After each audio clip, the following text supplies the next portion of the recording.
What is up, everyone? Hello, everyone. Good to see you all on this lovely Saturday evening. Especially, thank you for being here, especially since there's a different day tonight for the first time in what I think this is my 12th week of broadcasting episodes. And I know it's tricky to suddenly have to jump on at a different, well, not different time, but on a different day. So thank you to all of you who made the effort to still remember and tune in tonight on Saturday night. Just a shout out to Marcus. Thank you as always for being here. Unruly Simeon, thank you, sir. Mr. Easy Go Lucky, good to see you. Jason Ladwig, good evening, my friend. Jeff Wedding, what is up, man? Oh, Mike Davis, yes. Oh, okay, hold on. Thank you, Mike. Good to see you, Mike. Does anybody else also hear? Please let me know in the comments quickly. If anybody else hears a huge echo, please let me know. Yeah, I'm using a different setting on the mic since Jeff and I are both here. So please let me know ASAP, and I'll see if there's anything else we can do about that. Ascani-san, good to see you, my friend. And hi again, Mike. CJ, good to see you as always. You bastard. Good to see you, Mike, though. I appreciate it, man. Good to see you. Oh, and by the way, let Jeff know if you're dropping by in 3 weeks, man. We want to know. I want to see you here if you can make it. To the gathering. Obviously, you know what we're talking about. And Marcus, coffee's missing out on those size on the wall. Exactly. Everyone needs size, yes. Yeah. That's a whole inside thing with Kavi also. And he loves Electra. Yeah. And CJ, what do you say? Just echoing the bunny man in the back. Okay, but I don't know. See, that's the thing. When you make jokes like that, I actually don't know if you're joking or if you're also now suddenly hearing an echo. So correct yourself and let me know. Alberto, what is up, man? Good to see you tonight. Appreciate you out in California at 5 p.m. And of course, you as well, Marcus. I know you are also on the West Coast, and the rest of you, I don't know where all of you live, so I'm not going to do a shout out of all the cities you're from. Joking, excellent. Okay, excellent. Thank you, CJ. Thanks for clearing it up. All right, guys. So first of all, I want to say I'm really happy that Jeff and I figured out how to do this. I know I warned you guys since last week.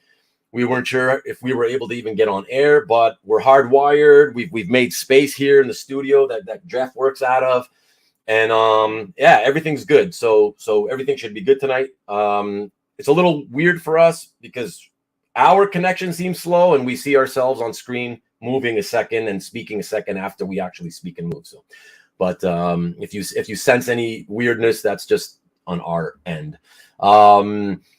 Michael, what is up? Good evening, my friend. Good to see you. Good to see you, man. So guys, I just wanted to let you all know that this is the first episode of another new show. I'm labeling One-on-One, where obviously I get together with one other collector. It won't always be live in on location. Obviously, this just worked out well for us because our families were spending time together. But yeah, so hopefully in the future, even some of you guys in the chat I may be asking you, I'll be reaching out and asking you guys if you would like to do this. But for tonight, and before I get to our topics, I do want to shout out real quick. Since last week, there was a bunch of new subscribers. Of course, as I always mention, due to your own privacy settings on YouTube, you may have them set so I don't see who you are when you subscribe, but these are the only ones whose names I could see. So Mikhail Lotia, Mike Perkins, have no idea who that is, never heard of him. Matthew Todd and Geek Aficionado, thank you for subscribing. Thanks very much, guys. I really appreciate it. And so that's it. Let us get on to our topics. Jeff and I, we discussed a bunch of things that we wanted to kind of talk about, and I actually threw it to Jeff to see what, as my guest, I wanted to see what he might want to talk about. So we've got a list of quite a long list of topics. All of them pretty good. Some of them you've probably already heard about. You've talked about yourselves amongst yourselves or seen on other channels. Others maybe somewhat more new or haven't been spoken about, in as much detail. But I've decided to let Jeff choose what we're going to talk about, and we've selected in order of priority because I don't think we're going to be able to get through everything that he wrote here. There's too many topics, but we'll get through as many as we can, but without wanting to rush through them. And that's it. And no, Marcus, there will be no blue line talk tonight, unless he decides he wants to start talking about it. But I don't see that happening. Okay, so what do we got here? So for the first topic of tonight, collecting want list versus the squirrel. Okay, why don't you tell me basically how you want to frame it, and we'll just get into that. Okay. Yeah, I am. So thanks everyone for the comments on the gallery. I'm glad you guys are tuning in. So I guess the topic came up is over the years I've met new collectors, and they've always, some of them asked me, what advice would you give yourself if you could go back to when you started collecting? And so this is what I've learned is that it's great collecting all these squirrels, these shiny things that you see, because you like them, you have passion for them, and you end up buying them. But at the end of the year, often you're no further ahead in your collecting goals. So if you have a collecting goal, you make a want list and you try and stay a little bit focused, even though you do wander, you do pick up other pieces of art. At the end of the year, when you look back, you've actually gotten somewhere with your collection. Right. If you have goals set out. If you have goals, yeah. So it's good to, even if you don't have goals yet and you don't know where you want your collection, think about the pieces you'd really like to own. Right. Make a short list. Things that are within your budget, within your collecting parameters. Right. So I guess what you're saying is because I think, and you guys in the chat can sort of say yay or nay if this is true or not, but like I would say that it is most collectors, at least a really high percentage of them, that when they first got into the hobby, they typically are not focused. That's right? Like that's how I started. Initially my plan was to get one piece of art from every artist, not realizing just how many artists there were and how unfulfilling, unproductive, and unsatisfying that collecting goal was. The interesting thing about that though is that is a goal though. Mm-hmm. So you still came in setting a goal. Oh, I'll try to get one piece by every artist. So that is a goal. Whereas what I'm saying is most people including me, by the way, you kind of like, you're just looking, you're watching what's out there on eBay back in the day for us, websites, and you just kind of like, again, oh, I like that and I can afford it. I buy it. Right. That's what a lot of us did. That's how we started, right? Yeah. Right. Yeah. Like it's all squirrel, right? Squirrely behavior, if you will. But at least you did start, even though maybe it wasn't a realistic goal, but at least you were different in that way that, I'll try to get. And you, by the way, you're not the only one who I've known in the hobby who figured, I'll start getting a piece or two from my favorite art. Not every artist, but my favorite artist or whatever. Yeah. So at least there was a goal. But okay, fine. You realized it wasn't fulfilling. Okay, so how did you handle it? And how long did it take before you realized, you know what, I gotta fucking refocus this shit because it's getting out of hand already? Yeah, it took me a long time. Okay. I came to art collecting as a Jungle Girl fan from comic books. And that's what I started with. So I bought a lot of Jungle Girl art. And then my two favorite artists were Howard Chaykin and Bill Sienkiewicz. And I had a lot of art by them. And then my collection just kept growing. I got introduced to strip art. And if I didn't have an example of something, I would pick it up.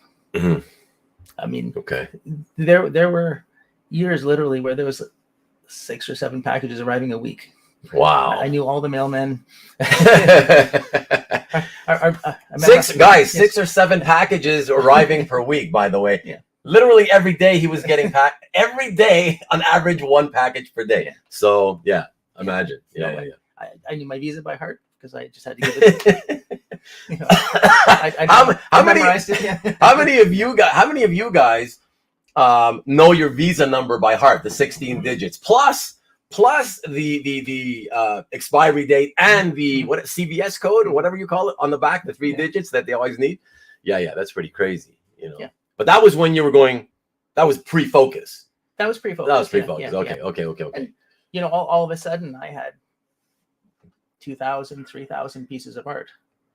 And, and there's still a lot of things I wanted to collect, and I just wasn't getting closer to that. In my head, I kind of knew what kind of pieces I'd like, but for some reason, I just wasn't getting there. And it wasn't until I think someone had told me that they collect by a want list. And I always had sort of a vague idea of what my want list was, but actually writing it down and having it there was very helpful. It's like those people that they tell you with your life goals, what's your 10-year plan? What's your 5-year plan? What's your 20-year plan? Yeah, for sure. Just thinking about that stuff and writing it down, even if you don't, it does kind of, I think, affect the direction of your life. And with a want list, it affects the direction of your collecting. Yeah, I agree. And Alberto says there's so much good art out there. I'm glad I have a pretty narrow focus. He's a big Captain America collector, so so otherwise I'd go crazy. And yeah, absolutely. I mean, it's easy to go crazy and lose your shit when you don't have any focus, right? Let me say good evening to Vivian Chu, a big time art collector, and everyone knows. Also my wife. And sounds like my Amazon packages. There you go. I think that sounds like a lot of people's Amazon packages, Mr. Easy Go Lucky. CJ, they're okay, saying hello to the wife. Thank you. And Jeff's wild and relatable with his story, but 2,000 pieces is even wild. Hi, by the way, David. Good to see you this evening. But I got up to over 5,000. David, did you hear that? So he got up to over 5,000. Yeah. Oh my gosh. And then in the last 5 years, I've made a conscious effort of shrinking my collection, using the money that I get from that to go after bigger pieces that would be outside of my budget. Right. And so my collection's improved a lot in the last couple of years. Again, all my want lists I've actually taken care of for the most part. And I'm down to about 2,500 pieces. 2,500 now. Yeah. Wow. So imagine that, David. So you freaked out when Jeff said he had gotten up to 2,000. Imagine now, after shooting up to 5,000, has wheedled it down to 25. About 2,500. Yeah, about 2,500 again. So it's still even 500 more than what you were freaking out at. But that is pretty amazing. That's a 50% skew. Like you took the Ginsu knife and whoosh, right? It's getting harder and harder to find pieces now that I can let go of. Right. But the first, initially when I started collecting, I was very much one of those black hole collectors. Everything I bought, I didn't sell anything. And it was probably 5 or 6 years, I think, before I did my first sale. I did a couple of trades before, but once I got used to letting go of pieces, it wasn't so hard anymore. And the thing I find is that the longer you've been collecting, your taste and interest change. So I can look at a piece I bought 20 years ago. I know why I bought that piece. I like that panel. I liked how they did that, but it's not really in my wheelhouse anymore. I'm looking for different things. Your tastes change. Absolutely. I believe so. I don't know that there's that many.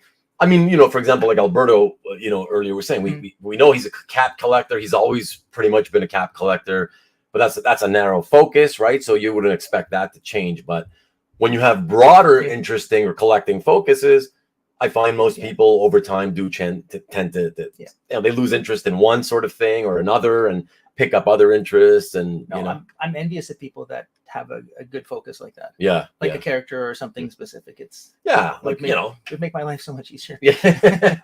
Well, you can feel free to collect Tom Grummett art as a for instance, and focus on that. Yeah. But wait till I'm finished. That's all. But as you know, my focus is just about everywhere. Yes. I collect strip art, I collect comic art, European art, manga art, anime cells. So it's broad. Yeah. It's broad. But if you don't watch yourself, it would be much broader. So I purposely stayed away from things like illustration art just because that's another black hole. And another money pit. I don't need. I have a few illustration pieces, but that's all I need. Yeah.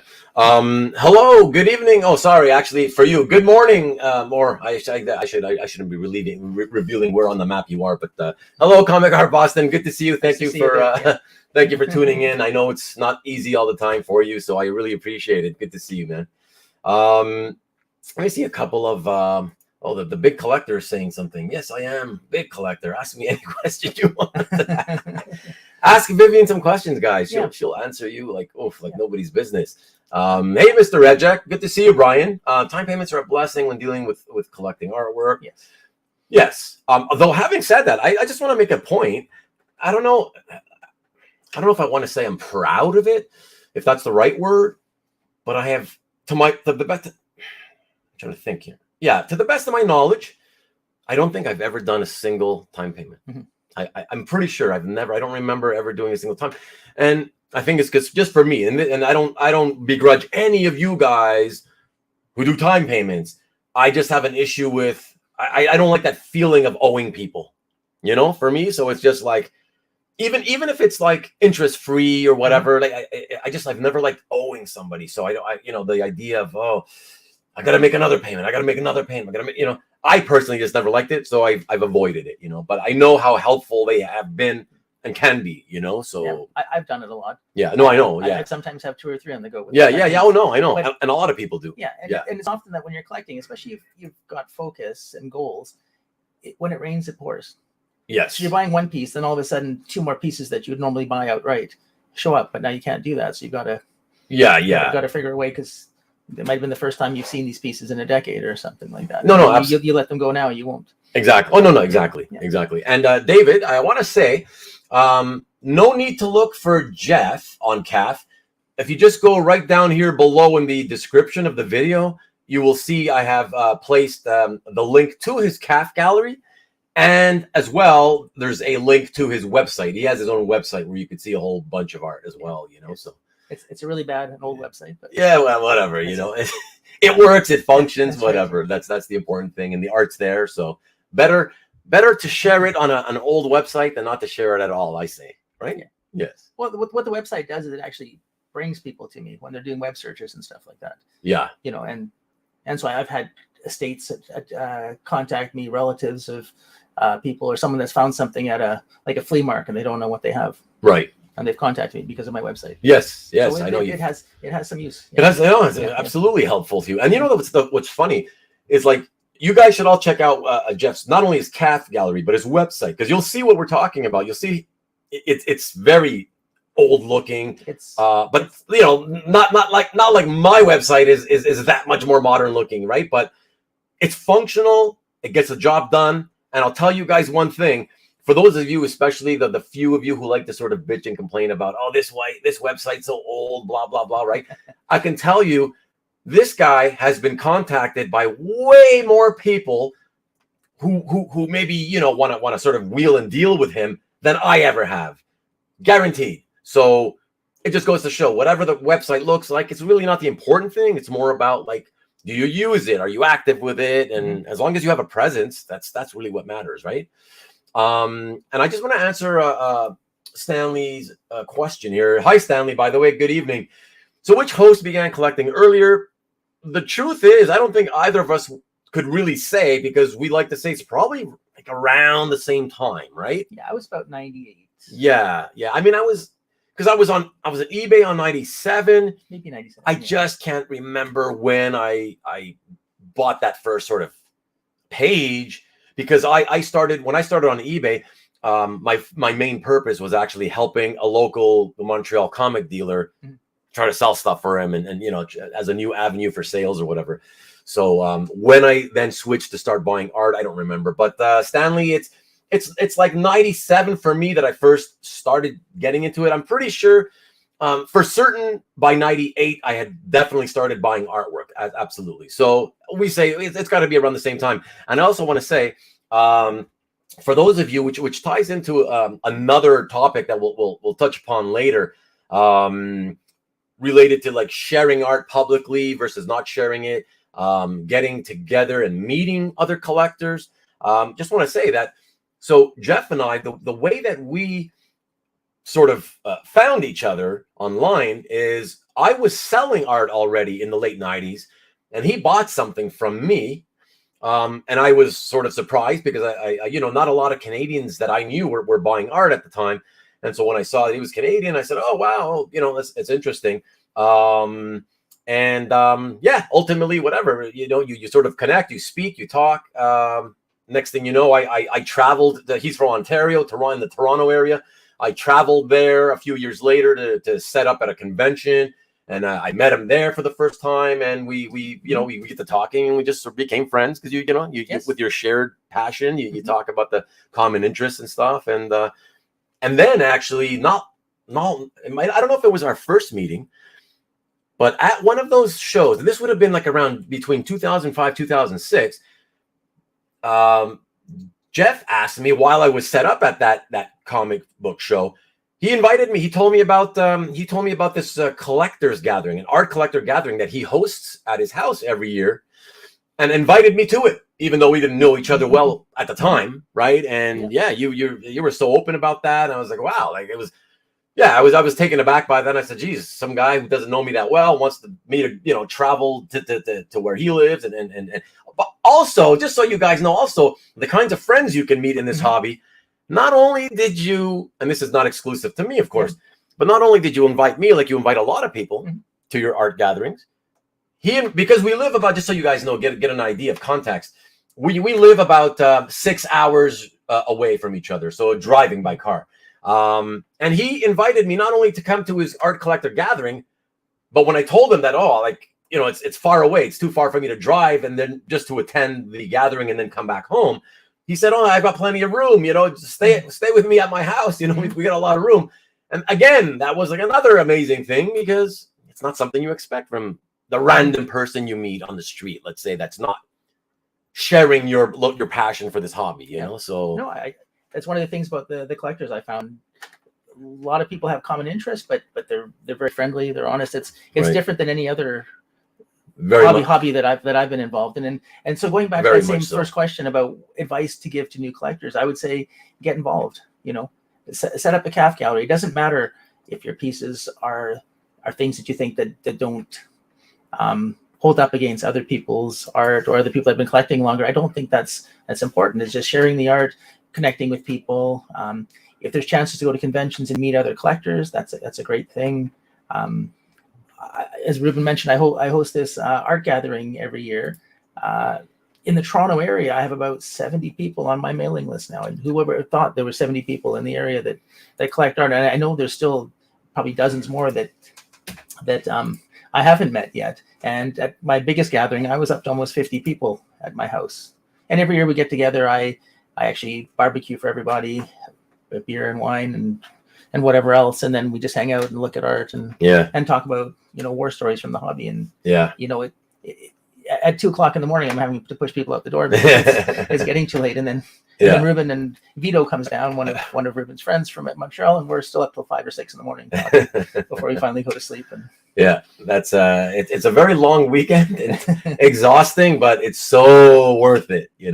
And in fact, I always wish it could happen more often, obviously, but you can't expect it to happen like multiple times per year. But it's that much fun, and so worth, even for me as a traveler, having to drive the 6 hours and then stay a couple of days. It's so worth it. So of course, thank you as always for hosting these things, because it's really amazing. But I would recommend that's the thing, get involved in the community, meet people. And I can't tell you the dividends that I've reaped from having the gathering, from meeting people, because just connections happen. If someone that you've now met that you hadn't known before sees something they're not interested in, but they know what you collect, they can hook you up. And, right.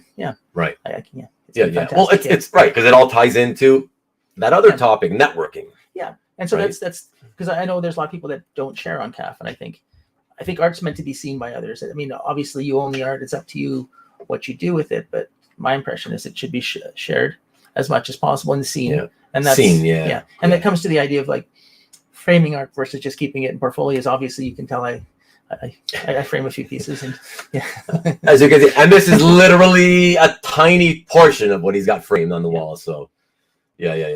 I just want to address a comment here by Comic Art Boston. I remember that piece. Quite well. It was a strange piece. It was a nice piece. But I'm glad that ended up with you. Yeah, and he says it was more difficult to purchase the book. Okay, sometimes these things are harder to get than the artwork. It was interesting because I think it was from a Catholic comic, so it wasn't like a mainstream comic. Oh, I know what those are. I remember. If I'm not mistaken, it might have been singled out by like the Wortham committee. I think it had a stamp on it from that. Maybe it's an example of good comics or something like that. I'm not sure, but I think it was part of that hearings, if I'm not mistaken. Yeah. Right. Yeah. So interesting. So that yeah, we just wanted to sort of push out to you guys, or at least Jeff sort of came up with with that idea that he wanted to sort of put out there, that idea that, you know, because he's been putting on these hosting these collector art gatherings at his home for many years. He wanted to sort of talk about that a bit, just to sort of put that idea out there to you guys, just in you know, on the off chance that one of you out there, or maybe more than one of you out there, may think about that and say, yeah, look, I've got some space at home, or, you know, a room where I can invite, you know, X amount of people, and in that from my area where I live, and host this thing. That, and you know, the beautiful thing about it is it doesn't have to be a big home, right? So with Jeff's art gatherings, they on any given year, they could be between, you can have 25 to 35 guests, let's say, you know, that show up. Of course, he's got a bigger home than the average, but it doesn't mean you have to. You know, some people have one nice big room in the house, and right. I mean, if you want to invite 5 guys over for a few hours, but, right? And it does grow slowly. So at first you might only get 3 or 4 people. The next year, 4 or 5. But it does grow, and as it grows, you know, other people in our area have actually done art gatherings. One was just recently done in Oakville, and they rented a party room in their condo building, you know, and hosted it there. Right. So you don't even have to have that space. That's it. But the thing is, once people start going to art gatherings and they find out what they're about, it's hanging out with collectors and talking. It's like the best thing ever. Yeah, you know, they keep coming back every year, and that's why the gatherings grow. There was recently a comic art fans gathering in Ohio. Ah, yes. Tied to, you know, the Billy Ireland Museum, and then also the big Marvel exhibit. Right. And that was fantastic. I went there expecting 10 to 12 people, and there must have been over 40. And wow. I think I know a lot of the art collectors that are out there, and I knew maybe 4 people in that crowd, 5 people, but before the well, just the weekend. So that was fantastic. And goes to show there's always way more people in the hobby than most of us think, right? Because most of us that are active collectors, and when I say active, I mean not only just active looking for art, but active socially, right? On online. We're so used to thinking of ourselves, you know, we know each other. Oh, I see this guy online all the time. We're all regulars, right? And that becomes sort of our world, right? That little sort of group of people, but that's only whatever, dozens, a few hundred, whatever, right? But there's thousands of collectors out there, right? And until you start sort of doing these gatherings and attending these types of things, you don't realize, oh shit, there's a lot more people out there we don't even know, you know, we've never seen or heard of. And it's interesting to see people that collect things differently than you, so you get a perspective. Oh yeah, like absolutely. A couple of years ago, there was a fairly new collector who came into the hobby fairly big and bought some very, very big pieces, and it was interesting to hear his perspective on things. And so it's I learned from other people. Yeah, I mean, if you don't, that's sort of also the point too, to know more people, meet more people. Well, it's about learning, right? It's not about making friends. Like through art collecting, many of my best friends in the world are in Italy, and I met them through traveling to conventions, going to Lucca, and like that. And at this point, I think I know people in about 8 or 9 major cities in Italy. I don't need a hotel if I go to Italy. I've got places to stay. Yeah, I could go around almost everywhere. And I mean that sort of similar thing happened to me. I can tell. Hey, Mikhail, good evening, my friend. I can say, you know, it's similar to the story that I mentioned earlier with how you and I met, right? And pretty soon after, you already started inviting me to your home and stuff. You're not the only guy. I mean, there was people in this hobby in the early days, like in the early 2000s, I want to say, who, you know, we would meet each other from online, and without ever even having seen each other, right? Because back in those days, you know, nobody had webcams and stuff, right? And if you hadn't already met each other at conventions, all you knew each other was from as names on a screen, right? And I've had situations like that where those people who I only knew as names, and, you know, conversing through email, of course, they would be like, oh, are you coming, you know, are you coming to New York? Are you coming to Chicago? Are you coming to, you know, whatever city for a con? Oh, why don't you stay with me? Once I said yes, you know, like that yes, I'm going to be there. And I was like, that is the most bizarre, when you think about it, it's bizarre. But at the time, it felt natural, even though we'd never seen each other. Yes, but you've been friends for years. But you've been friends for years, exactly. Even though you don't know what each other looks like, but that's right. But no problem. I was like, oh, really? Are you sure? I don't want to put you out or anything. Oh, no, plenty of room. I'm in. Yeah. Right. I've had dozens of people stay here. Yeah. Right. And many of them, the first time we met in person is when there's a doorbell. Right. You know? That's it. But we know, but even people that don't stay here, if I meet friends at conventions for the first time, and you've known them for years, it's you pick up a conversation like you just saw them like a week ago, and it's great to, Yeah, no, it's absolutely fabulous. Let me take Brian's question. So Brian says, I have been trying to get my friend to post on the CAF site, but he doesn't want to be bombarded with people trying to buy his artwork. Listen, I think a lot of us know people like that. Mm-hmm. We've known people who have had already their, or at least some of their collection on CAF, and who then took it down because they got bombarded with, requests for sales. Yeah. All I can say to that is, and I think you'll agree with me, it's, and I'm not saying this that everybody should do what I do. I'm not saying this is my way is the right way. I just want to say that in my view, my perspective is, I still think it's better to share. Art should be seen, right? Like you said earlier. Yes, yeah. And I think more, expose it to as many people as possible. The more people to see it, the better. Even though, okay, you may have to put up with some bullshit like emails bothering you about selling the art. So the way I look at that is, if it bothers you that much, just click delete, right? Like that's how I see it. Like don't answer the guy, or just say nothing's for sale, thank you, or whatever. Like there's many ways to handle is what I'm saying. I don't think you should take it offensively. I would take it as flattering. That a bit complimentary, right? That people want your art. You can make it very clear in description. Absolutely not for sale. Right. Although and I know some people will try that, but it won't be as frequent as opposed to. Yeah. But, and I don't know. Sometimes those people that are asking you, they collect similar things to you, finding out about what is up, Cobby. Yeah, like finding out about them, meeting them, becoming friends with them. That's how these things started. A lot of you, if you weren't on eBay in the early days, eBay was the community where we all met each other. Right. Yeah. Because on eBay you could see who you're bidding against. You could email them directly. Nothing went through. So it was not uncommon. Someone's bidding on stuff you see all the time, that the same stuff you're bidding on. Right. You contact them. You hit up a friendship. A lot of my friendships came from eBay. Of course, you can't do that anymore. No. Yeah. But again, so people that you're competing against, people in the hobby that you might that have similar interests to you, they can be your friends. Yeah. And that's the funny thing too, because when we were competing against each other on eBay, I never looked at it as like, oh, damn it. Like if I lost, right? Yes, yeah. I kind of would laugh. Mm-hmm. I picture you get a little upset, not in a serious way, right? Because you lost out on the item, but you would be like, oh, that bastard. With me, for whatever reason, there was and I still remember Wang Kyong Tam. Don't know if you remember him. I don't think I do. Okay. He was a Jersey guy, but he moved overseas many years ago. He's still involved, just not quite as much.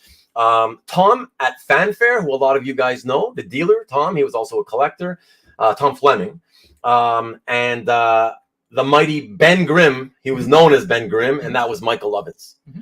And those were the three most common guys when I first started, who were my competitors for the shit that I was bidding on, And it would get to the point where it's always the same names. And when they beat you, like, motherfucker, But then when you would win, you'd laugh, right? Because I finally got you. It was this sort of funny camaraderie. And then, like you said, we'd email each other and hey, congratulations or whatever. You got me this time, whatever. I'll get you the next time. That kind of thing, right? I know.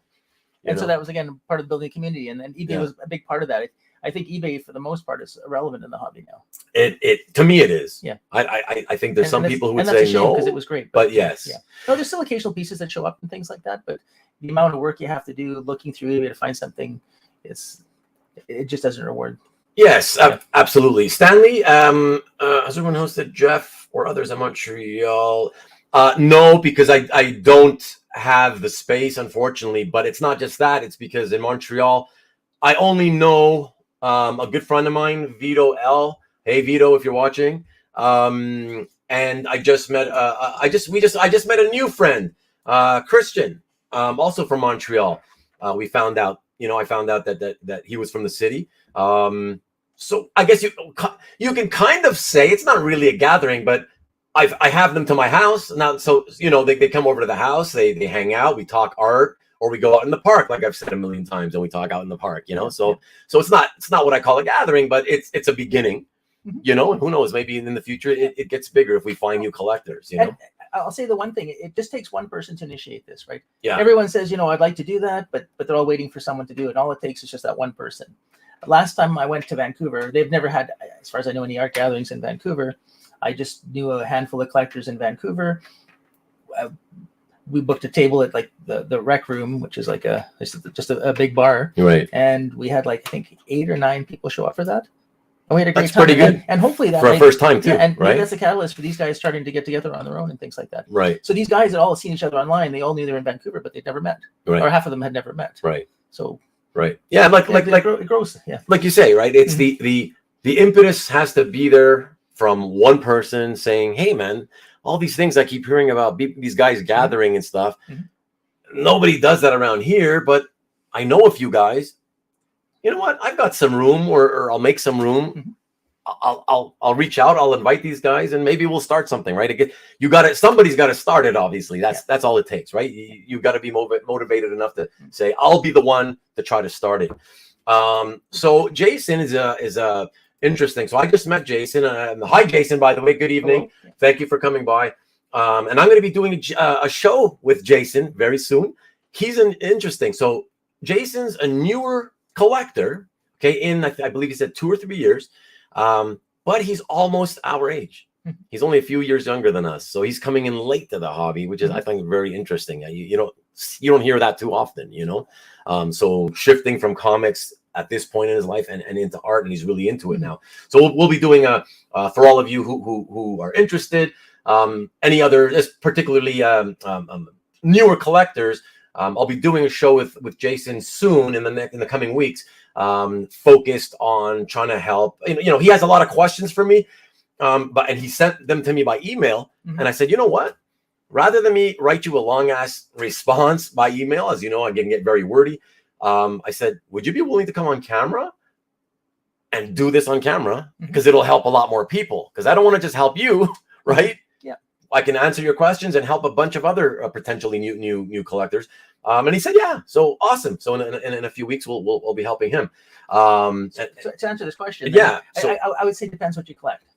So for me, the best convention in the world is Lucca in Italy. Oh, interesting. Because there's a lot of strip art, a lot of European art, and there's North American art there. But the stuff that I like, I'm not a big superhero collector. So, New York Con is fantastic for mainstream art. Yeah. Same thing with San Diego. I might find a few pieces here and there that are of my interest, but I actually have to go overseas to see what I'm looking for. But I would say for people that collect like Marvel and DC and mainstream art, I would think those are probably the best. New York's probably and San Diego. Right. And then probably C2E2 would be right there.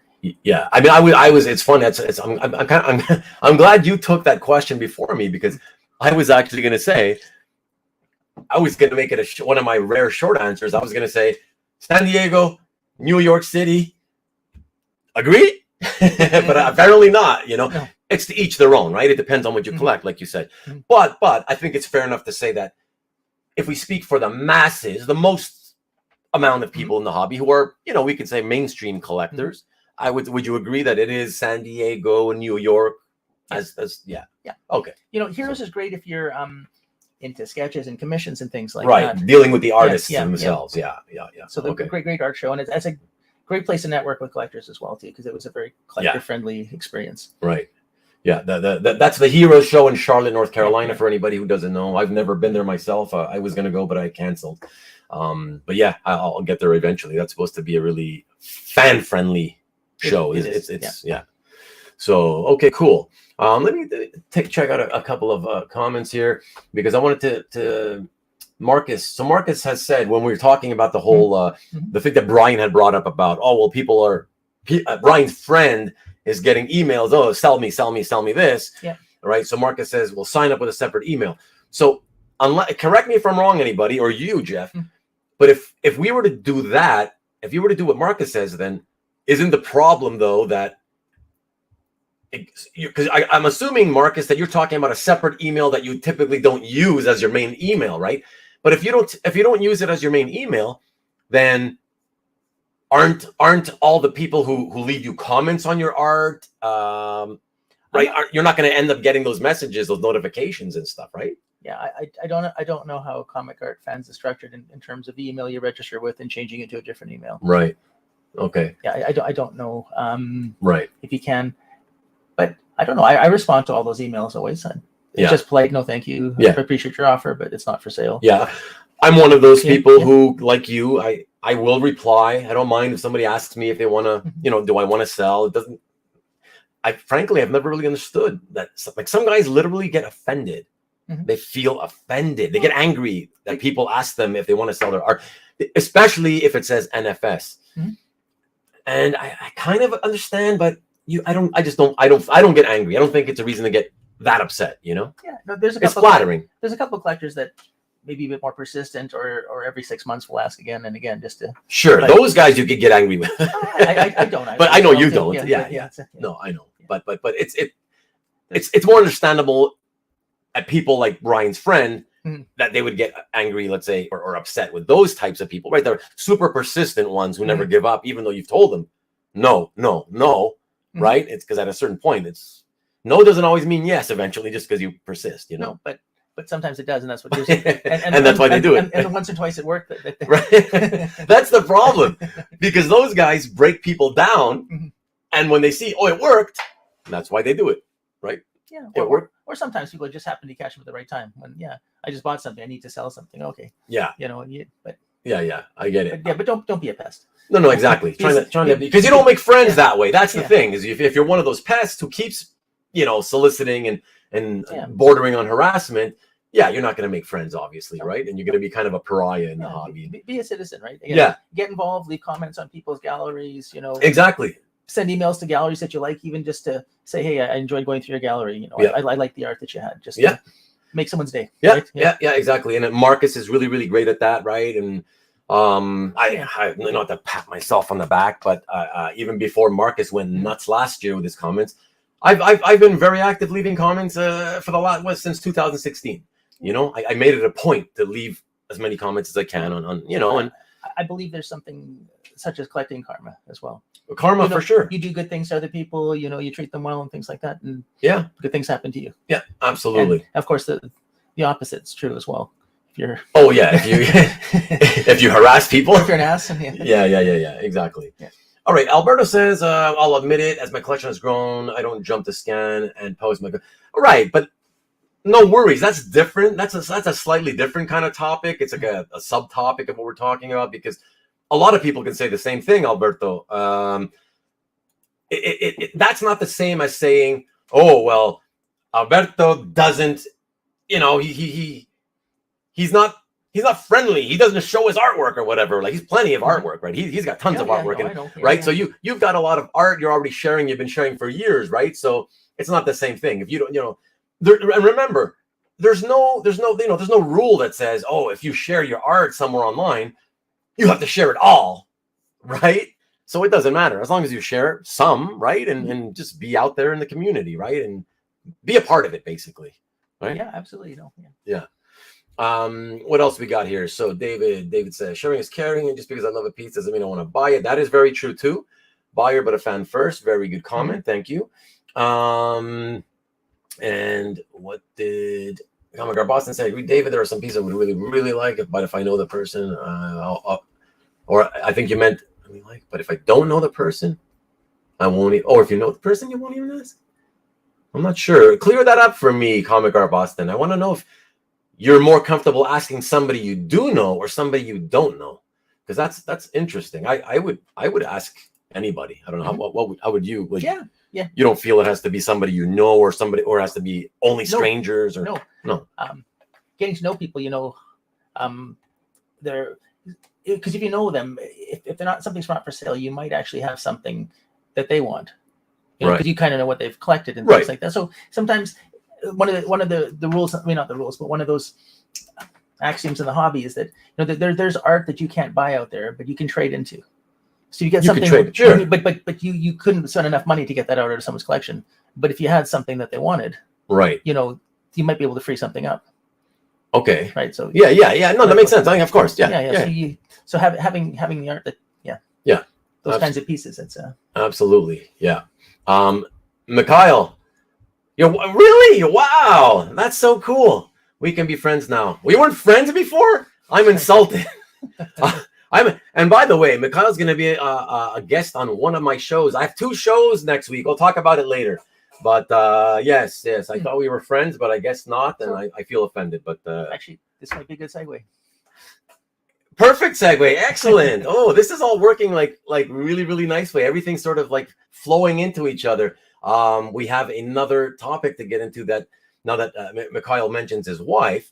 Yeah, why don't you? Yeah, we wanted just to talk a little bit about wives either supporting us or putting up with us or I don't know, making our lives miserable if about comic art. And I've been very lucky. My wife's been very supportive. She's never read comics. She has no interest in them, but she tolerates my hobby, supports the hobby, and so right. And I know comics were there long before she was. And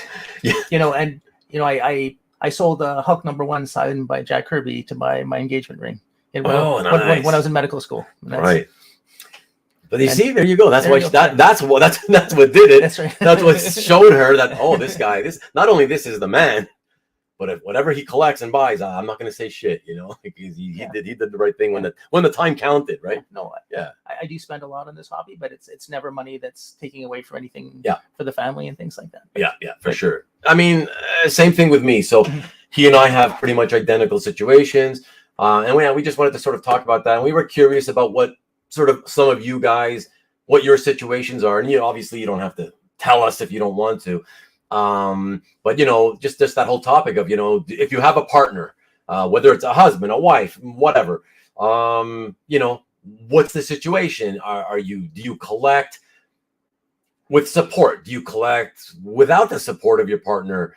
Do you collect in secret? Because I know some of you do, because I ship a lot of art to a lot of you guys who collect in secret, and that you've done that. No, ship it to my office. Don't sit at home. Right, exactly. Always to the office or my friend's house. As long as the wife doesn't see it, Separate bank accounts.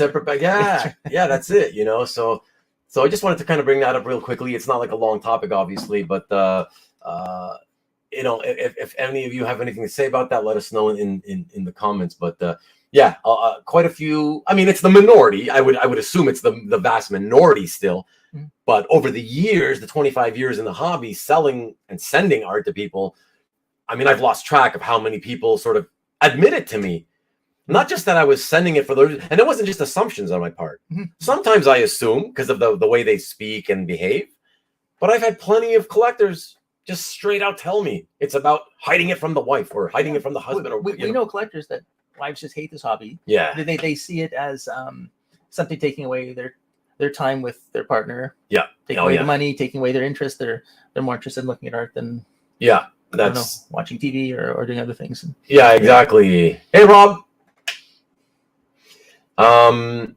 So that's exactly it, right? Like, I have been fortunate. Like yourself, I've been a collector my whole life practically, right? Yeah. So when I met my wife, she understood I was already a collector. And look, I don't want, it's going to sound to some people like, ooh, right? The truth is I would never have been, I never would have stayed with, my girlfriend, now wife, had she been one of those women who, if we're like, when we were dating, mm-hmm. Right? She obviously saw, I collect this or that. She saw like we collect. Actually, the year. So we've been together since '98. So that was, let's just say that's pretty much the first year that we were right. And I was involved in collecting art, mm-hmm. and she knew it, And so I can honestly say that if she had been one of those people who was like, oh, what are you spending money on this crap for, and and started giving me grief about it or whatever, mm-hmm. like don't why don't you go out with me more often, and that kind of stuff. Mm-hmm.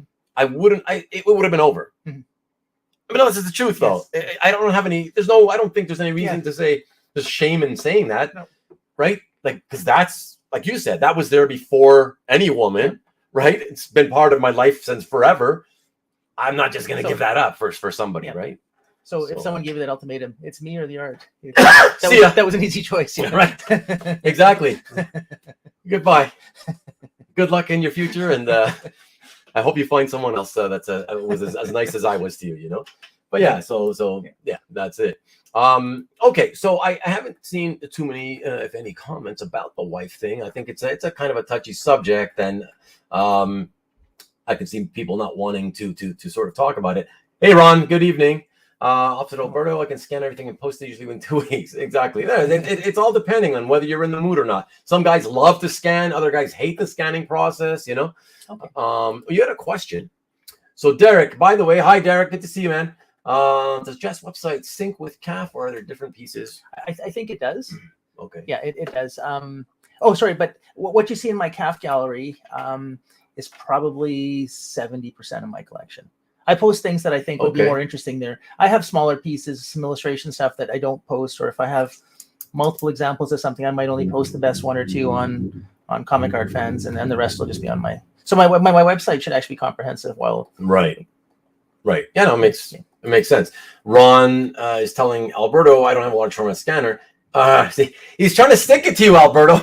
He's trying to stick it to you by trying to show, hey, look, he's got to do twice the amount of work by stitching with that small scanner, and he still does it all. So he's sticking it to you. That's not my issue though. We got a Rob. So Rob Stolzer says, Jeff, my wife is the same. She only cares about the art because I care about the art. There's a reason why most of the frame pieces are in my office. So yeah. So yeah. To that extent too, that's why you see all this art here. We're in my basement, so most of the comic art's in the basement. I do have a few pieces that are upstairs, but I also like some fine art, contemporary Canadian artists. So those are the pieces that are upstairs for the most part. Right. But a few illustration pieces sneak in there. There's a Jeff Jones painting and right. Yeah.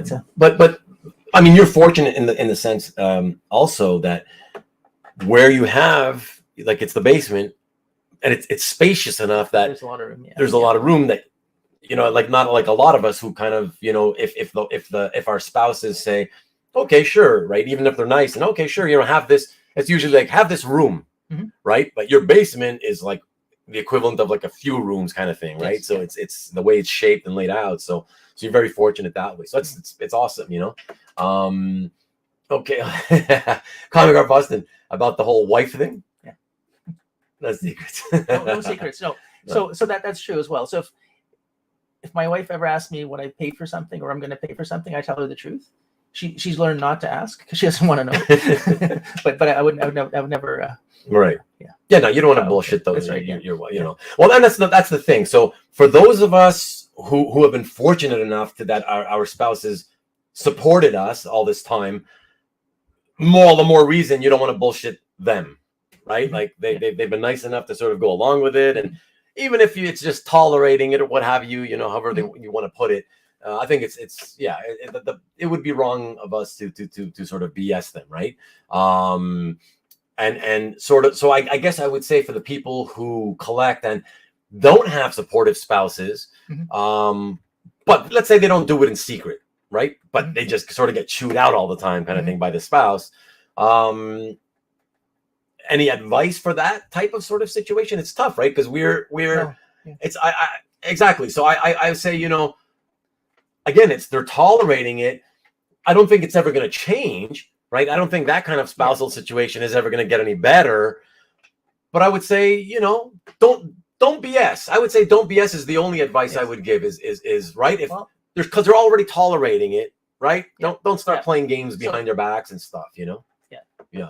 So another piece of advice there, I guess, would be don't turn your wife into an ex-wife because that's really going to affect your art collection, you know. so find other solutions. Because ask anyone that does have an ex-wife and had to sell a bunch of art or things like that. There's plenty of which. Marcus, why are you dogging me, man? That's why we ship to me. Exactly. You let everybody know the cat's out of the bag now, though. That's funny. What else we got here? So David says, hold on. I collect with support from my wife, but I discuss bigger. But good. You're doing it good. And Mikey, my wife, same as you both. She knows very little about it. Frankly, doesn't ask. Yep, same thing. But she does know it appreciates over time. Exactly. And that sort of helps the situation, right? Mhm. When they know, when you kind of tell them a little bit over the years about how, you know, remember that piece I bought, whatever, I told you how much it cost, and you know how much it sells for now, right? And it gives them that sort of comfort, right? And would you agree, though? Yeah. Yeah. Okay. Yeah. Yeah. Because I don't know. No. I was just thinking if I should tell that story, but because it's not done yet about what we talked about today. Oh, that's up to you. Yeah. If you don't. So my wife might actually get a Corvette out of the deal I'm currently doing. I'll be trading a few pieces of art for a vintage Corvette for her. So we're out test driving the Corvette today. So that might be fun, and that'll Yeah, I mean that doesn't happen too often. That's obviously a very unique set of circumstances or whatever, but it just shows the kind of things that can happen, right? When you wheel and deal and meet a lot of people. So Rob says, my wife enjoys hearing the story behind the pieces, sometimes more so than the artwork itself. That's cool, though. That means she shows interest to some degree, right? No, I would agree with that as well too. All my pieces have a story to go behind them. You know, right? And that's again meeting the collectors, things like that. You mean the transactions? The transactions where the stories came from. I mean, the stories are boring when they come from heritage, but but a lot of the other pieces I've gotten in trade or things like that, there's often something interesting behind that. Right. And when you look back on it, oftentimes it's the stories that came behind the acquisitions that those are the things that stay with you, you know, and that's when you tell other collectors, and that's what makes and gives that art more value to you as well. Exactly. And I think that's one of the things commissions do as well too. Commissions? Yeah. Okay. If you do commissions, you've got that experience with the artist. You take that with you. When you see the piece, you can almost look at the commission as being like a memento of that experience that you had with the artist. Okay. Yeah. To some extent, because even if it's not a great commission, you remember I spent like half an hour watching him draw, and we talked about this, and it has much more value to you than absolutely to anyone else. Yeah, absolutely. And it's without being too cliched, it's value you can't put a price on, so to speak, right? It's. So Michael, my wife is always in the impression that when I'm on my hack, I'm buying pages. I can imagine some wives would think that way if they're always suspicious that you tend to buy too much, right? I've watched many heritage auctions while we're doing family things or on family vacations. I bought pieces in different places. Right. That's why that doesn't help, right? Obviously, right? It doesn't help.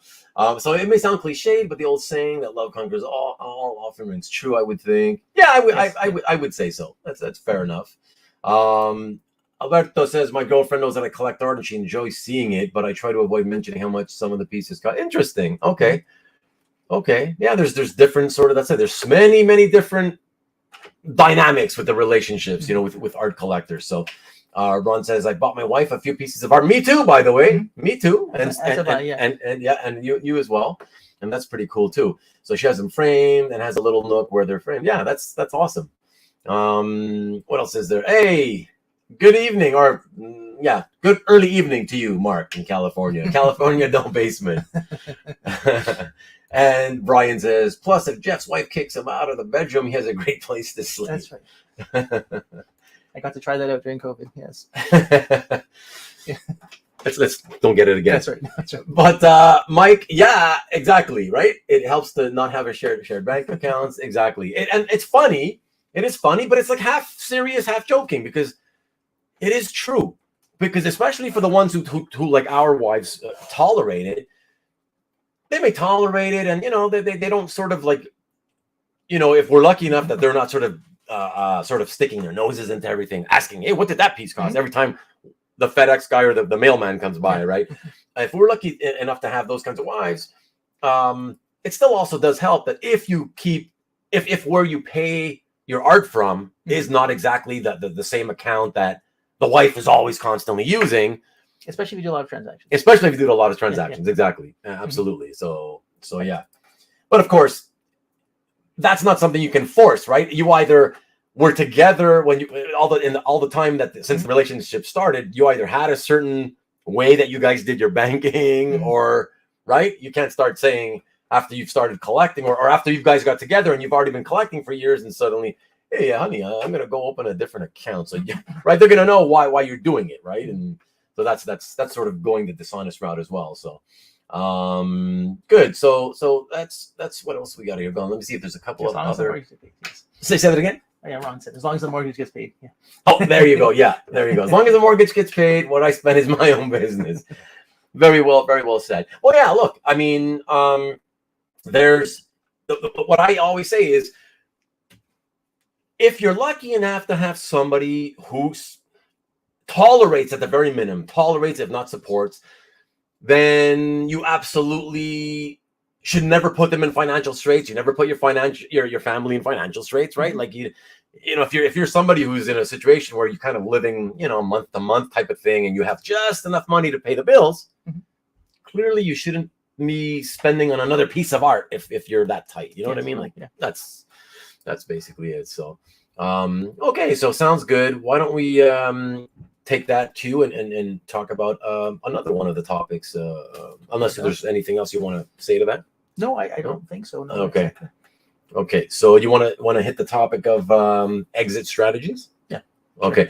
So guys, we discussed the whole idea of, do you have an exit strategy for your collecting? In other words, you know, most of us are like in our 40s and older, and that whole topic that a lot of people don't like to talk about because it sort of tends to involve death in the end, nobody wants to think about that stuff. So the whole thing is, you know, what do you have? First of all, I guess, do you have an exit strategy for your collecting? If so, what is the plan? And, you know, not to sort of ask you guys like details, you know, the super detailed stuff, but like, have you already spoken to your family members, that kind of thing, and said, what, in case I kick off by accident, you know, have you made plans to let somebody out there know, whether it's family or friends, that, you know, what you want done with the collection, right? And or have you put it in your will? That's that sort of thing. But you want to go and sort of tell them what you've got going on? Yeah, no, our will needs updating. The plans I have for my collection, I think I'm going to be collecting till the end. You know, I've met most of my want listings, but I see a lot of collecting ahead of me, just probably curating, maybe looking for better examples, upgrading, fitting some things, maybe different directions and things like that. But whenever anything happens to me, if I get really sick and I need to get it, I have time to do things, I'll probably end up, you know, executing my plan sooner. But if I pass away suddenly, there'll be a plan in place. And part of my plan is actually leaving a bit of a legacy within the community. Right. So I plan on donating some art to Billy Ireland. They have a big Milton Caniff. But that's not your community. Why Billy Ireland, given that that's not only not your city, but that's another country? Yeah, because I've enjoyed going there. They have a very strong Milton Caniff focus. They promote comics and comic strips and education and academia around that. And so I think they're a fantastic resource. I'm not going to give them sort of my best things because they've got a lot of great things, but you know, my hand colored prints, which I have like 200 of, that are hand signed by Caniff, and they don't really have many of those things. I think that'd be a great addition to their collection. There's a few pieces. By the way, not that I think it's a bad idea. I'm just for their benefit who are watching, right? But that's why, you know, because I've really enjoyed going to their, and I think they do important work there. Right. And I like to support that. And I've already actually donated things to them. Oh, so the last time I went down, I donated some photography stuff, for photographs and negatives of Milton Caniff from the 50s. About 150 of them. So very cool. Very cool. The Angle M, I've been there several times. They have a fantastic comic art museum that's permanent year round there. For the benefit of the viewers. Yeah, that's it. He said Angoulême, and that is where? It's a small town in France. It's a medieval town, and they host one of the biggest conventions in the world. Wow! And they're bigger than San Diego. I believe so. Lucca's bigger, I think. Lucca's the biggest one, I think. But that's in Italy, and again, a small medieval town where they take over. And it's both of these are more like festivals because the town doesn't have a big convention center. Okay. So they take over venues, they set up tents, but the whole city and town are involved with these things.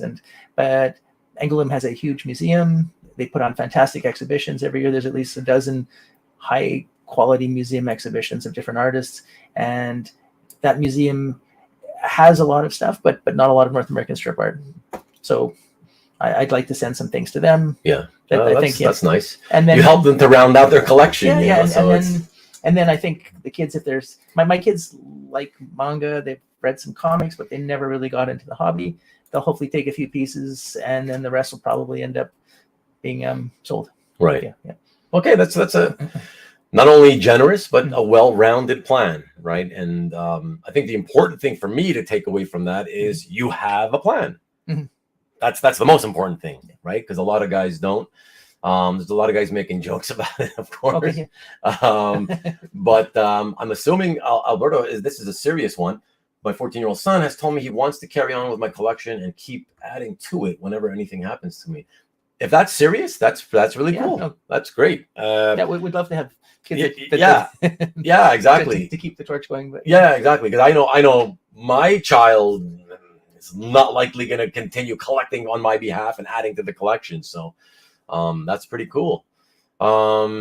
And what does Brian say? So Brian says, I have it all in my will that one person gets it with all instructions where to sell if they chose to do it. Okay, well, good. So you got the plan already laid out. That's very good. That's very, very good.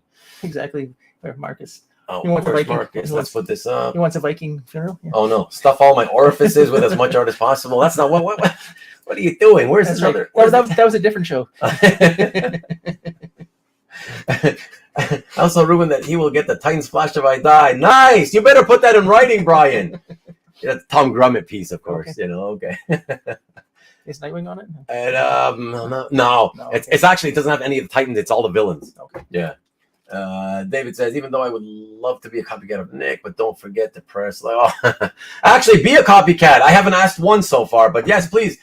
If anybody, if you don't mind, please just hit the thumbs up. It doesn't take a second to do that. I would really appreciate it. Thank you so much. And thank you, David, for reminding me. Appreciate that. And Mike says, I would say many exit plans are more heavily contingent on how bullish people feel about the market over the next 20 years. I mean, that changes and stuff, right? But like, you can't keep delaying. If you're thinking about it, you can't just keep delaying it because you think, well, I want to see how the things go over the next 20 years. That's the whole point.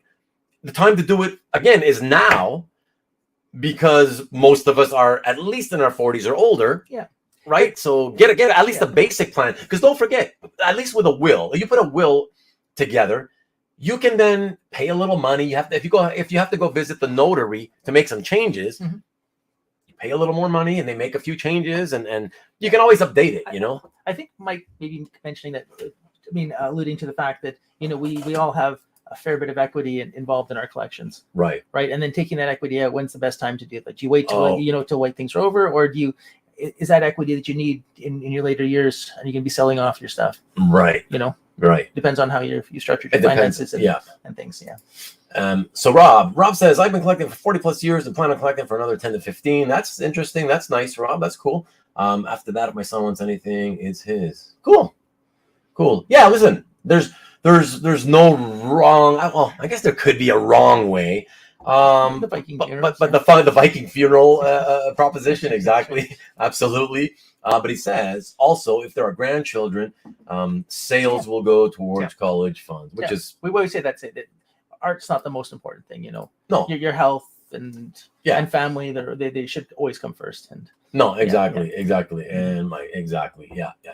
No, exactly. Look, you know, a lot of the collectors have heard stories about how, back in the day, such and such collector passed on or whatever, and family knew nothing about it, and they think it's junk, and there has been things that have been thrown out, right, like into the trash and no longer exist. And that's really what a lot of us, those of us who talk about this topic a lot, I mean, speaking for myself, that's why I like to talk about it publicly, anyways, with other people. I just want to get those people who don't have a plan or haven't even thought about it at all. They haven't even started to think about it because they don't want to think of death, right? I get it. It's uncomfortable to think of your own mortality. I get that, believe me. But that's why I like to talk about it, because I think it is important people do at least start to think about it, because anything can happen at any time, right? And that's it. Like a lot of us like to think that we imagine, we'll die of old age eventually or whatever, but sometimes it's accidental, and it's like that, right? And if you have no plan, anything can happen to that artwork. We just want to be sure that if anything does happen to any collector, that, look, we're all going to go one day, but at least you don't want that art to be destroyed. No. We just want to protect it, right? And whatever for future generations, and that's it, right? And you also don't want, it's also for your own families or whoever your next of kin are. If you have a plan, it's better to have the plan than if you suddenly kick off and your family who may know nothing about this stuff is suddenly saddled with all that time, effort, not knowing what to do, right? So oh, thank you, gotta go. Okay, thank you for tuning in a bit, Rob. I appreciate it. Good to see you. And Alberto says, I will say in the last year, my collection seems to have done better than the stock market. Only in the last year? Really? My gosh. I would say like for many years, a lot of people have done better with their collections. My lawyer is also a comic book collector. That's cool. Met him at the shop I go for books. Okay, so this worked out very well. Cool. And Comic Art Boston says, although auction houses take substantial premiums, they're probably the best way to go if our family wants to monetize their collections. I think this is where you maybe have a friend be the person that helps with this, because they should be able to negotiate with an auction house to get you better premiums. Families might not know to do that. Yeah. You know, estates may not know to do that. That's true. But having another collector, someone that's familiar with the hobby. Yeah. And then also knowing which auction house to go to, depending on the stuff that you have. Exactly. Yeah. Because don't forget, guys, those of you who say, oh, well, my next of kin, I've told them that to send that off to this auction house. The stuff that like Jeff says, not every type of piece of art is going to do as well, let's say, at this auction house versus that auction house or whatever, right? It's like, to make a simple example, you wouldn't want to have your mainstream superhero collection, if you kick off and for whatever reason, your family member who's your next of kin does a quick search online to try to get rid of it and find out how they can go about it. And maybe the first thing that comes up is a European auction, for instance, who deals in non-superhero art or whatever. It's not the best place, right? Yeah. So, or a certain vintage auction house. A certain vintage auction house. They used to sell a lot of VC art, but they used to. I don't want to go there. No, that's right. but yeah, so that's why we think it's important to talk about it.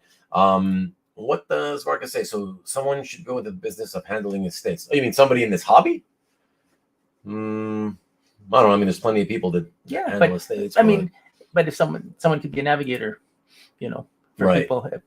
Right. Well, it ain't gonna be me. I'll say that. But yeah. But anyways, okay. So enough of that. I think that was a great topic, though. And again, just wanted to put it out there for you guys who never think about it, and just maybe put that little bug in your head to sort of think, hey, maybe it is time to start at least basic. And by the way, just to say one last thing, in a worst case scenario, at least in a worst case, even something as simple as saying, okay, whoever your next of kin is, telling them verbally, okay, make sure to just take it and contact this auction house. At least that, it's still better than nothing, right? It's still better than kicking off and for them not to know anything, right? And Marcus says, yeah, right. Most people just dump the heritage. But I think if that's the case, I do believe that that's most likely because a lot of people either told their family to do that if they die, or at the very least, the family already knew that, okay, my brother, husband, whoever this person is, collects a lot and gets these packages from Heritage. So the name is out there. And so they already kind of knew. And then all they had to do was, okay, let's do a little quick internet search for Heritage and right. And then, and then it's easy and they can take care of that, And of course, tying into that, Comic Art Boston says the elephant in the room is Heritage, but they do have a great archive that gives a good idea on values. Exactly. It helps, right? For the next of kin who know nothing about this stuff, And he also says, hey, Rubén and Jeff need to go soon. We'll catch the rest of the show. Everyone, good night, everyone. Right. And thank you so much, Comic Art Boston. I really appreciate it. Always. Thank you, and have a good rest of your day. Okay, so let me go here. Just want to quickly say, I got to ask you guys again, if you're enjoying the show, please consider subscribing if you haven't already. It goes a long way towards, it will never give me any money for those of you who wonder about that. Subscribing and hitting the notification bell it helps you know, you get notified when I have scheduled other programming. And it's usually on Sundays, but as you see today, because of different circumstances, it's on a Saturday. So doing that will always notify you when I have something scheduled coming up. And it also notifies you when I go live, exactly as I go live at 8 p.m. or whatever time I schedule. You get notified and you know, hey, this show is starting. So something for you to do. And the other thing is that subscribing, the more subscribers people that these channels get, YouTube uses that, the algorithm uses that to sort of put that content in front of other collectors who may not have seen it before, right? And it's a way of, you know, trying to reach more people and grow the hobby that way. So that's why it's important. So thank you to all of those of you who subscribed already, of course, and to everybody who is considering it. I appreciate it. So what should we talk about next? We got a few other topics. I've been a member of CFA APA for some time. Explain without the acronym. Tell them what that. Okay. Yes. All right. CFA APA stands for Comic Fantasy Art Amateur Press Association. That's a mouthful. Yeah, I think it started in the early about roughly. Yeah, I think I believe so. And right now it's currently about 42 members. About 3 to 4 times a year, we produce a volume. Everyone writes for it. There's a minimum amount that you have to write. There's usually a topic, but you don't have to write on topic. And so you've probably seen some of these or heard people talk about them. I've heard other people in interviews talk about them, but I thought I'd show a few here very, very quickly. Excellent. So especially to get a context of how big they are. So this is how big they are. This is the most recent one. This is on John Byrne. And on John Byrne, everybody, you could have been a part of this. That's right. And basically it's, I don't know, I'm going to do this, but carefully. Yeah. But like articles, photographs, all kinds of information. There's some very large John Byrne collectors in our group. I found out stories about John Byrne I'd never heard of before. Like at one point, he was actually ghosting on Funky Winkerbean, which is a strip. And right. He actually I knew that. He did that actually on 2 separate occasions, and one was for several months, and I had no idea. Okay, I knew that. I knew he had done Funky Winkerbean, but I did not know that it lasted several months. Yeah. And then we had another topic. This is spring 2021. We had one on fakes and forgeries. And unfortunately, I have a lot of, I shouldn't have a lot, but I've got several forgeries in my collection. And people do little things, the bonus things. So one of the things I did for everyone is I included a forgery for everybody. So I drew like 50 of these forgeries, three different ones. I did a Dr. Seuss, I did a Calvin and Hobbes, and a Garfield. I did write the name, so it's Jill Watterson, just in case someone tries. And on the back there's a disclaimer, and I also included a certificate of authenticity. Because we all know that those are worth a lot of money. They prove everything. That's right, from SOL. SOL Galleries. SOL Galleries. Yeah. But you know, there's fun stuff that happens in that, and there's a lot of great information. There's knowledgeable collectors. Tell them though. So how does it work exactly? So first of all, I know that the group is essentially a small group where they limit the membership, right? That's right. Okay. To how many people? It's usually in the low 40s. But we're not always at 40. Sometimes we'll be a bit lower. Okay. Sometimes because people drop out. Yeah. Some people come in. Right? So you have to contribute. If you don't contribute, you're on sort of probation for the next, and you have to do a double contribution. Okay. And so let's say you become a member to CFA APA. It's a yearly membership? It's a yearly, yeah. It's not. You do pay a fee every year, and that covers the binding of these things as well as the shipping of these things. Can we ask? Are we allowed to tell how much the yearly fee is? I'd have to check what it is for the U.S. Actually, I don't remember. Okay. Yeah, I think it's like double digits. It's like $75, $80, something like that. Okay. But that includes the binding and the shipping. Okay. Now you're responsible for producing. So we produce 50 copies each time. So never more than 50. Never more than 50. Okay. Yeah, and you're responsible for providing 50 copies of your article. That's at your expense. All right. So just for the benefit of the audience, then, because I just so you guys know, I know more than I'm pretending to know, but of course I want you guys to, those of you who are not aware of this, to sort of get a better idea in detail. So as I understand it, you join, I pay my fee and I join. Yes. The fee covers there's a person in the group who is in charge of it. There's an editor, yes. The editor, let's call it the editor. And that person is in charge of the collating of all. Okay, so guys, what you have to know though is, since let's call it 40 members, right? Let's use an easy number. So let's say there's 40 members currently. Each one of those 40 members writes an article. You're responsible for making copies of that article for each of the other members in the group. So traditionally that would have been that you would, wherever you were local, you'd print out 50 copies on your home printer. You would make a copy and go to some copy place and send 50 copies in. Because I'm in Canada, since I started, I was always sending in PDFs, and someone was printing them for me locally. And the way it is now, that actually the PDF is the way that you have to submit it. Oh. And so then the editor collects all the PDFs and gets them all printed. Okay, so you mean the members no longer make the copies to send into? No, but when I started, most members were still doing remember that. Yeah. That's gone? That's gone. Now it's all digitally printed. Hallelujah. Hallelujah. But you still have to pay for that printing. Yeah, sure. Sure, I understand. So, but it's a lot of the hassle is gone now. That's right. Yeah. So, guys, just to clear it up, so you understand, it used to be that when you as a member wrote your article, think about it. You had to go either on your home computer, or if you didn't like the quality, you went out to some copy shop and you'd have to copy 50 copies of your article and then physically put them in an envelope and ship them to the editor. So that they could be collated. But at least now that they've done away with that, and you're just sending in your PDF file, which is lovely. Yeah, big difference. And so you don't have to write on topic; you can write off topic, and I often do that.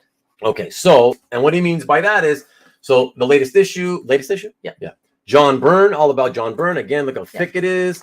And I didn't have a lot to say about John Byrne. I had 3 pieces of art. So what I did is I showed those 3 pieces of art, talked a little about them, but then I interviewed one of my friends who's a very large John Byrne collector, right, to get his perspective on John Byrne, right. But if I didn't have that, I might have wrote about something else instead, altogether different, right. And so out of curiosity, in this issue now, how many articles are there? Do you know roughly? It could be anywhere from 20 to 40. There's usually only 2 or 3 members that don't contribute. Oh wow! And then they usually back the next. And so the minimum contribution is 1,000 words, which is basically 2 typewritten pages. Right, it's not much. Many people's comic art fans' descriptions are over 1,000 words. Okay. So it doesn't take much to get there. Yeah, well, it's me. Like most people know, most of my emails are well over 1,000 words. So most people write a lot more than that. Right. There's a handful that do the minimum, but most people write a lot more. Right. Yeah. Oh no, that's great. And so one of the things when I started too is I was very worried about my writing. I was very self-conscious about it. I didn't. Oh, you're not a writer. I'm not a writer. Right. And what I found, it took an issue or 2, but I found that I actually had a lot of things I wanted to write about. I had a lot of stories in me, and so I've taken the approach is I no longer write for the CFA app. I write for myself. I write the articles I want to read, because I haven't read them yet. Sure, yeah. And that's kind of how I look at things. Yeah, sure. I think that's the way to go. And it's been fun. Right. And I've been almost 10 years now, I think. Maybe it's even been longer now. Right. Okay. And so we got an interesting question I saw here from Mike, actually. Okay, well, actually from Jesus. Yeah. Hey, Jesus. Thank you for coming by as always. I appreciate it, man. So he says, is this made available as a PDF? No. Okay, so they're very clear that they don't want this digital. It's up to the person that started the APA. Okay. But if anyone ever wants to read any of my articles, I send them out all the time as PDFs to people that are interested. Okay, so that ties in with Mike's question, right? So Mike says, Jeff, do they make copies of the editions available to non-members potentially for sale? Yes. Okay, but it's a qualified yes. Wouldn't you say? No, so they are available. So we print 50 copies. That's the limit. Okay. Upper limit. That's right. If there's 42 members, there'll be 8 extra copies. And they will never. If there's 38 members, there'll be 12 extra copies. Okay, and nobody can go back to the well. No. And print more. No, and because they actually have a stamped page in here that's signed by the editor. Oh, we have a number of them. Like we have an embossment here. I don't know if you'll be able to see this, but just an example. I think probably they might. So it's it's actually embossed and stamped and signed by the editor and dated. Okay. There are forgeries out there. Forgeries of these things? There's many, yeah. Oh my god. Especially the earlier ones. So there's I have a forged Milton Caniff one from. Wow. Wow. They go to those lengths? Yeah, some of these sell for many hundreds of dollars. Like in the end. Well, I know. And so there you go. These guys, these some of the early you'll see them on eBay every now and then, and these things will sell for like a lot of money because of the fact that they're rare. right? I mean, Yeah, they're never printed in more than 50 copy quantity, that's right. right? And right. the stories that are in them are incredible Yeah, from people that were there, and a lot of these people aren't people that might not actually be connected into comic art fans and things like that. So private collectors and right. Yeah, and I know that very well because I have read a few issues. I own a few issues, and just to keep going with Mike's question. So, if someone like Mike, for example, of course, who loves John Byrne, he would be the first guy I would think of. Hey, I'd like to get him a copy of this, or he'd like to get a copy of this. How could he go about getting one? You can contact. I'm trying to think how, because the editor's not, David Applegate is our editor. Okay. He's the one that would be in charge of sales. Well-known collector. You can see at David Applegate's gallery on Comic Art Fans. I don't think so. Oh, he used to. Did he? Okay. I think so. I don't think he. No. I could be mistaken, but I don't. I could be mistaken. I take that back if I'm wrong. Sorry about that, guys. I don't think David has stuff on. And Marcus, well, it's time to write all day. Certainly not you. We all know that. Ding Dong making copies, yeah. Making copies. Marcus the ghostwriter. Rubén the copier. Can I pay for someone to do my homework? I'm illiterate, so you should never join. Hi, by the way, Hart, good to see you. I would write fan fiction like 50 Shades of Grey. That's hilarious. 50 Shades of Grey original art, says Jeff. 50 Shades. These guys are going wild with the 50 Shades of Blue Lines. Oh, what is up, Nick? Good to see you, my friend.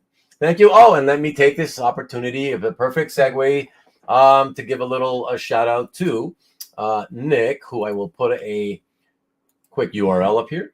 Everybody, Nick Barucci, for those of you who don't know, I know a lot of you guys know, you're my regulars, but for those few of you who don't know, Nick he hosts his own show. It's a sales show. It's called The Original Art Experience. On the website, it's the EXP. So as you see it right there, it's youtube.com/the EXP. Every Friday night at 7 p.m. Nick, for about an hour to an hour and 10 minutes, depends. He does a lot of talking and selling, mostly lower end affordable art to try to get brand new collectors into the hobby, right? Which is what I've always tried to do, right?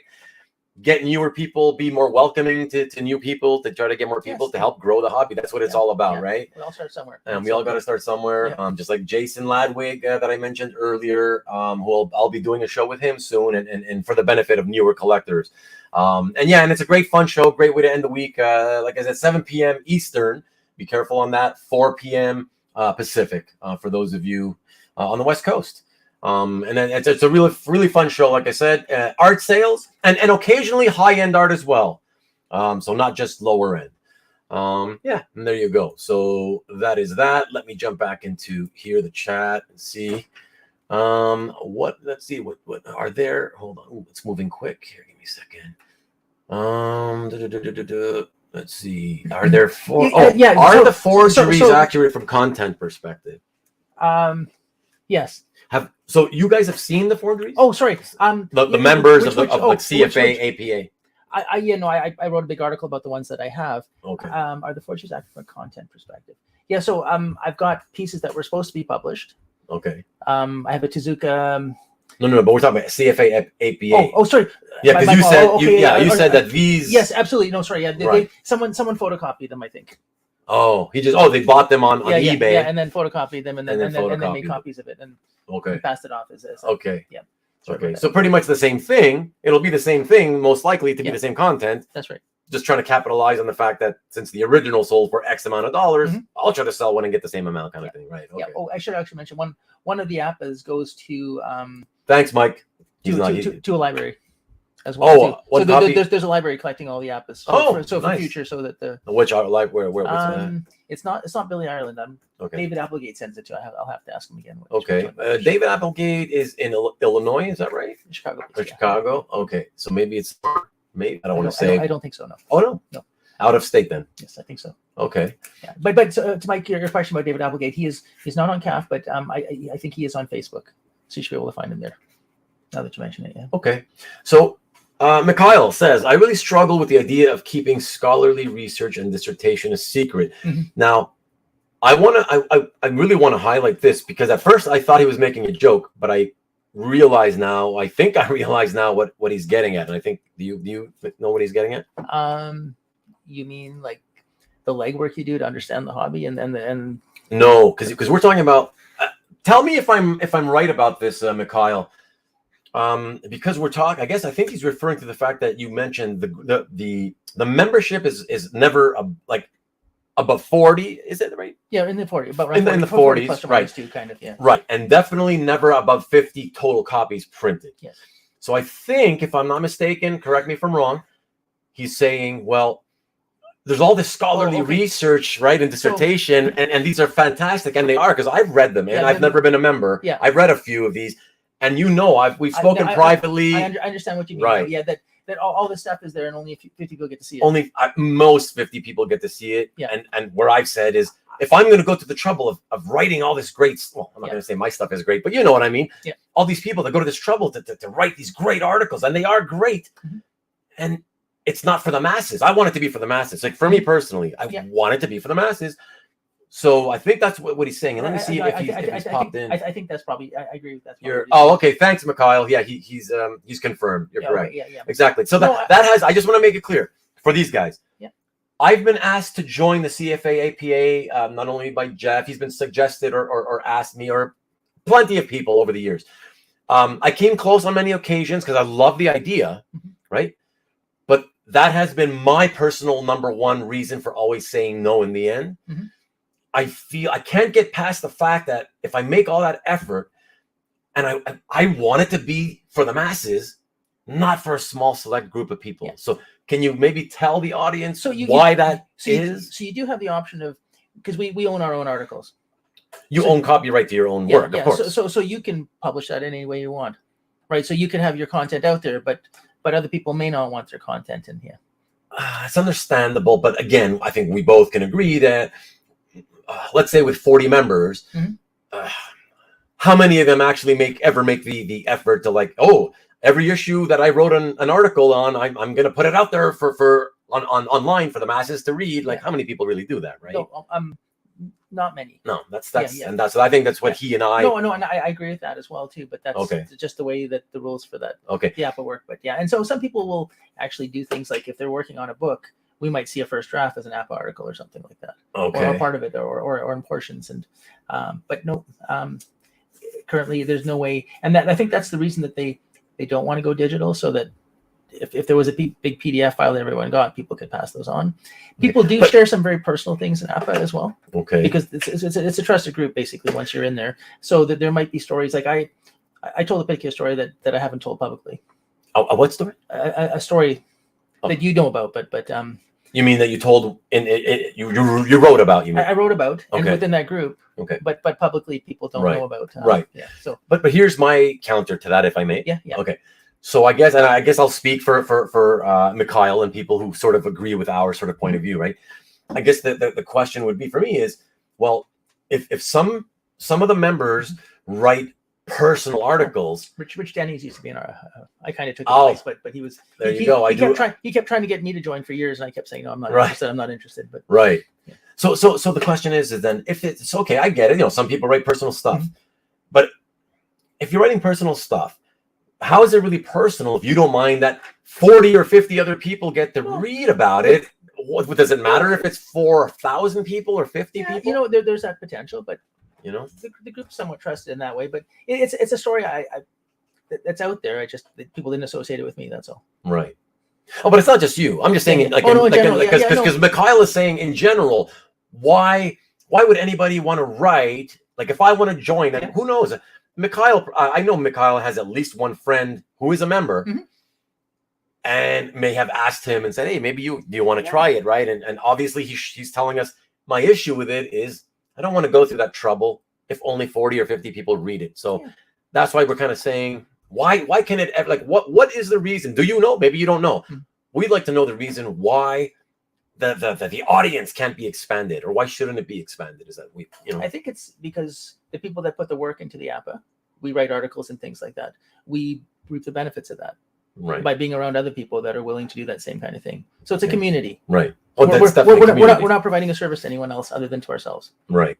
And so within that, you know, a very close community. I got to know a lot of collectors much better than I would have, again, through the APA. But I think that's part of it. Okay. Mark says, can you share your own article, which you already answered? Yeah, right? I'm happy to share a lot of my articles. I actually, on my Art for Comics page, I actually have the structure there. I just haven't put the links in, and I haven't uploaded my articles, but I'm going to probably put them on there. So then anyone on your website, you mean? Yeah, on my website itself. That would be nice. People can actually just pull down the articles. And okay, that's nice, because I've read all or almost all of Jeff's articles, and they're fantastic. Just as many countless articles, even from some collectors I don't really know. You know, they've been amazing, guys. I guess what Jeff is trying to say is, you know, he's been a member for a long time, roughly a decade, let's call it, and he loves it. He still thinks it's worth doing. Yeah, I enjoy doing it. I enjoy reading it. Right. And it's great to receive that huge book in the mail. Right. We all look forward to it. It's a right. Yeah. Like I said, I don't have a problem at all with the group as a whole in general. Right. It's just that one thing that has always stopped me from being a member myself. I can't get past that. Yeah. You know, that's just my hold up, you know, if you want to call it that way, you know. So but it is a great thing that the group does. So I'm supportive of it anyways, you know, because it's I've read these things and they're so fantastic. That's what gets me though to go out of my mind saying, but more people need to read this. You know what I mean? Because that was an amazing article, you know. And I brought this up, I think, to you and to other people in the past privately. I'll never forget. There was this one article about a collector from back in the 70s who was a big Neil Adams and Bernie Wrightson collector.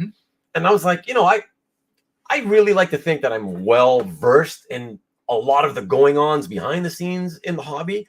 For me, one of the big things has always been gathering information as much as I can about any hobby I'm involved in. And for me to think, man, when I read that article, and I'd never heard of this guy before. I literally had never heard the name. It wasn't familiar to me at all. And to not know that this guy once throughout the 70s had this incredible Adams Wrightson collection, it was mind-boggling. And so I just thought, people should know this, like the masses should know this, you know. And that was kind of the impetus to say, I need them to expand the readership at least, or something, you know what I mean? Yeah. So it's a bit of an exclusive club. I don't think it's elitist, but I never said it was elitist, but it's exclusive. It's exclusive. That's the thing. I just find it too exclusive. No, you know, I'd like to open it up more, but that's not the mandate in the and it's not your not your, you know, you're just another member. You're not, you know. I'd be down with a membership tramp stamp if I didn't already have Bill Cox tattoo in that spot. Very nice. Okay. So Rich says, Benno made all my copies for me at his end, but I think I had a special deal. Well, good for you. Lucky you, Rich. Yeah. So when I started, Benno was the editor, and he did that for me as well too. Okay. Just so I didn't have to ship stuff from Canada down. Oh, nice. Yeah. Okay. Yeah.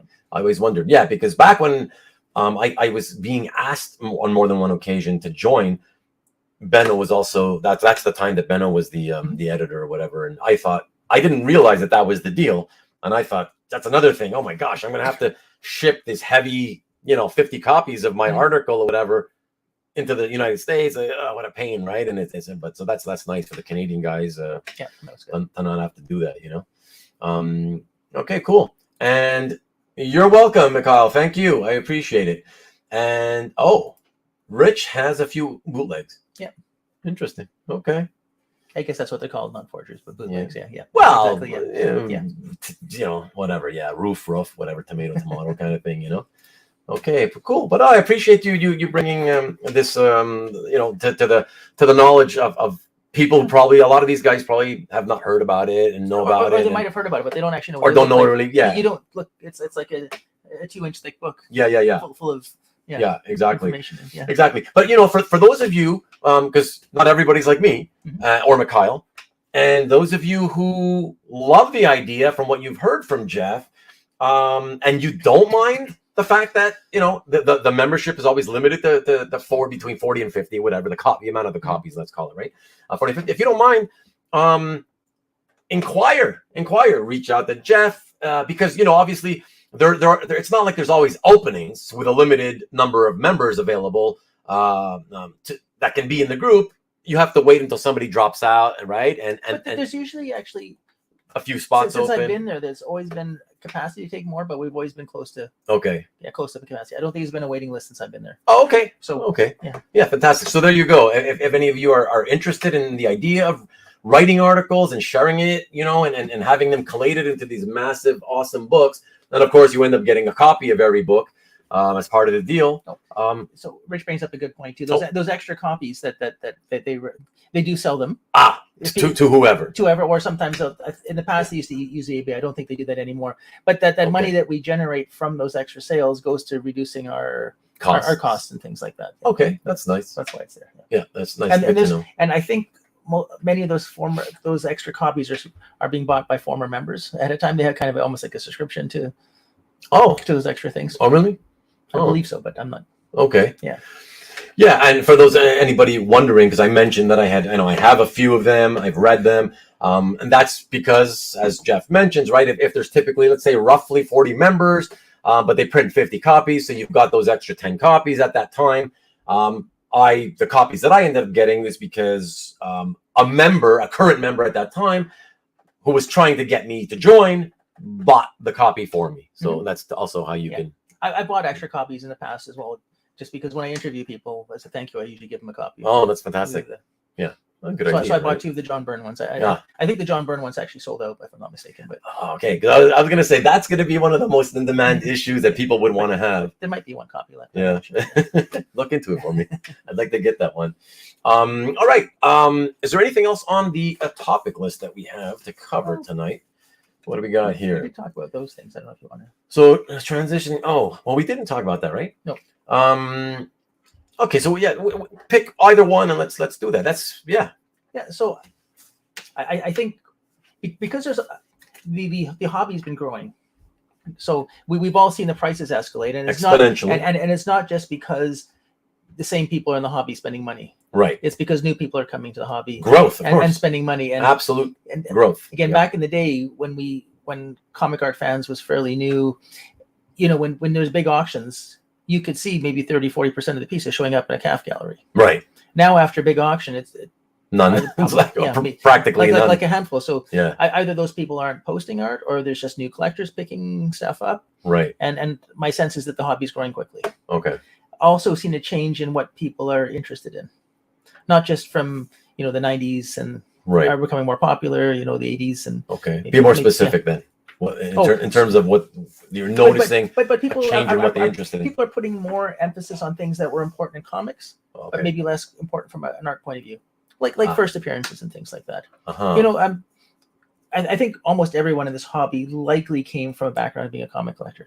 I would have to say everybody. Yeah, I'd be shocked to find. I've yet to find the one who didn't start as a comic collector, right? So, but you come with a comic collecting mentality, right? Things have to be in perfect condition. Yeah. The better the condition. Although I will say that did not translate for me as soon as I got into art. I realized it's one of a kind. To me, that I immediately realized it wouldn't matter. For me, I don't know that everybody's like that. For me as well, but I've met and sold things to collectors who condition was extremely important to them initially. Right. No, I have met those too. Yeah, I have met those too. Yeah. And also things like first appearances. Although they were important in comic art, within the art. For a particular artist, for different, if it was an important key issue, they'd be a little bit higher, but not multiples. Right. Just like, but with the comics, those particular comics would be multiples, because people are, I think, a bit more focused on the art to some extent, or right. Yeah, I agree. So I think that there's that, and then I think there's enough newer collectors that's actually shaped the way the hobby is forming, because I think the influx of collectors was slower for a while, so they kind of just became part of the hobby, understood what people are collecting and things like that. But I think there's enough newer collectors that they sort of changed. Right. So I'm curious. Marcus asks, card guys. So I guess he's saying, right? Do you think maybe guys in that hobby also decide, look what's happening here, let me jump into that? Do you think that's possible? So I would consider those investors who don't know, because comic collectors at least understand the background of comics, the context of comics and things like that. If you come from cards, you can't learn about comic art right away. It takes years of reading comics and things to understand what's going on. So you're looking. Yeah. So you either you have someone navigating for you, telling you what to buy and not buy. True, because it's right. It has to be knowledge accumulated over decades for most of us, going back to our childhood. That's right. To understand the hobby and things like that, and you can't Right. you can't come in and learn that. Right. No, you can't just do it overnight, and No. you literally forget overnight. You can't even just do it in a couple of years. Like if you really didn't grow up with comics, what are the chances that you jump into the art market and ever really understand what you were doing? Right. Like it's well, I mean. It kind of goes. I guess what I'm saying is it goes hand in hand. You kind of had to have originated from the comic book. I think so, but I'm just for a second. I'm thinking about strip art. Like I guess I read strip arts as well too, but I know what you mean. It's a branch of the hobby as well. It's a branch of the hobby. You understand what things are important. Right. With strip art, it's just a branch, so it's not the same thing. It would be the same thing if you said, "Oh, I came from the sports card market, and I want to jump into strip art specifically," right? Then, like I'd be like, "What are you doing? You don't know what you're doing. Like, how are you ever going to know what you're doing?" You know. But if you already are a comic guy who became a comic book art guy, it's a pretty easy transition, I find, to go straight into the other type of comic book art, which is newspaper strip art. Yeah. Right. It's way easier, because it's just sort of a little bit extra different knowledge about the same type of thing, right? That knowledge you already have, right? And learning a little bit more of it. So, hey, Ronald, good evening, my friend. Compliment you. And what do we have here? Sorry, I didn't grow up with comics here. Yeah. Give me a second. There's a few comments. Give me a Asian Fun Comics in the house. What is up, Mark? Good to see you. Hard for beginners to know which is fake and legit. Are you referring to, because we didn't really talk about fake art? So are you referring to maybe the CFA APA books? Maybe I did talk about forgeries. I said I bought a number of forgeries over the years. Oh, the actual art forgeries. Because we did an article on forgeries. Oh, right. Yeah. As well too. Yeah. Exactly. It's true. And you know what though, Mark? The truth is, like for me, it's never been hard for the mainstream stuff. I can see I've always thankfully had a pretty very good eye for the mainstream art to see the fakes. I can tell an amateur's hand versus a pro's hand. However, what even I have had difficulty with is not mainstream art, but like animation type art, newspaper strip type art, that more cartooning style rather than realistic style, right? There are oftentimes, there oftentimes have been clear fakes because it's just so bad, right? But there are others where you're like, well, that guy looks like you look at it and you think it's original. It's a steady hand, right? You don't see the hesitancy in the line that amateurs tend to have. And then, but there's all these people saying fake on all these message boards or whatever. And then I'm like, what? How is that one a fake? Like it looks like a steady pro hand, right? So for sure, it's not always easy. Since I know I can't always tell the difference, I've pretty much taken the rule that I won't buy anything unpublished. Right, me too. Unless I'm unpublished, but not. You're not talking about mainstream, unpublished pages, for example. No, so not unpublished pages, but like sketches or illustrations, commission, things like that. Unless I know the person selling it got it directly from the artist. Right. So a lot of Mobius fakes out there. A lot of Dr. Seuss. You can assume it's a fake unless. Yeah. The reason that those unpublished pieces, those sort of con sketches and the like, right, commissions tend to get faked a lot is because the fakers, the forgers, whatever you want to call them, the scammers, they know that the very nature of commissioning, especially convention commissioning, is such that you're never going to get the artists. You're always going to get less than their best at a con because there's so many distractions while they're trying to draw your sketch, right? And so there's distractions. They don't do their best work, and so it could be just sort of they have an uglier line, if you will, when they do work at cons, right?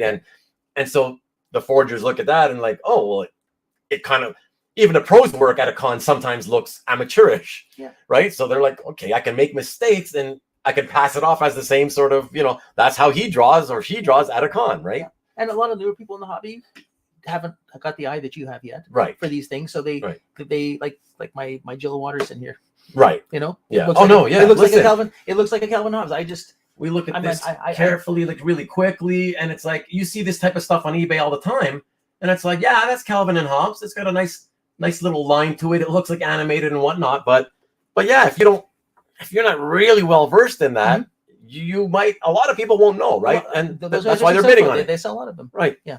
And that's why those sellers keep screwing Yeah. innocent new collectors, right? Yeah. But even published, I have I think a published page that's forged. Again, the Tezuka page that's there. Okay. On my wall, but yeah. Yeah. So you So still have to be careful with those. Yeah. Rich says Roger Hill did an excellent book on Reed Yes. Crandall. That's right. Yeah. Okay. And Dwayne Zapane. Hi. I don't think I said hi to you, Dwayne Zapane. Hi, by the way. Seriously love how Ruben breaks things down. Oh, that's so wonderful. But give a back pat. Let me back pat my friend Jeff here too. Come on. Thank you, though. That's very nice of you. I appreciate it. Ron says, hi, Ron. I think I said already hi to you. Bruce Timm gets counterfeit a lot. Absolutely. So what do you do about that? See, for me, I bought my first Bruce Timm, I don't know, sometime in the last year, but I got it from Albert. Yes. Right. So, as for those who don't happen to know, Albert Moy is Bruce Timm's art rep. A representative. So if you're going to get a Bruce Timm from him, then it's not going to be a fake.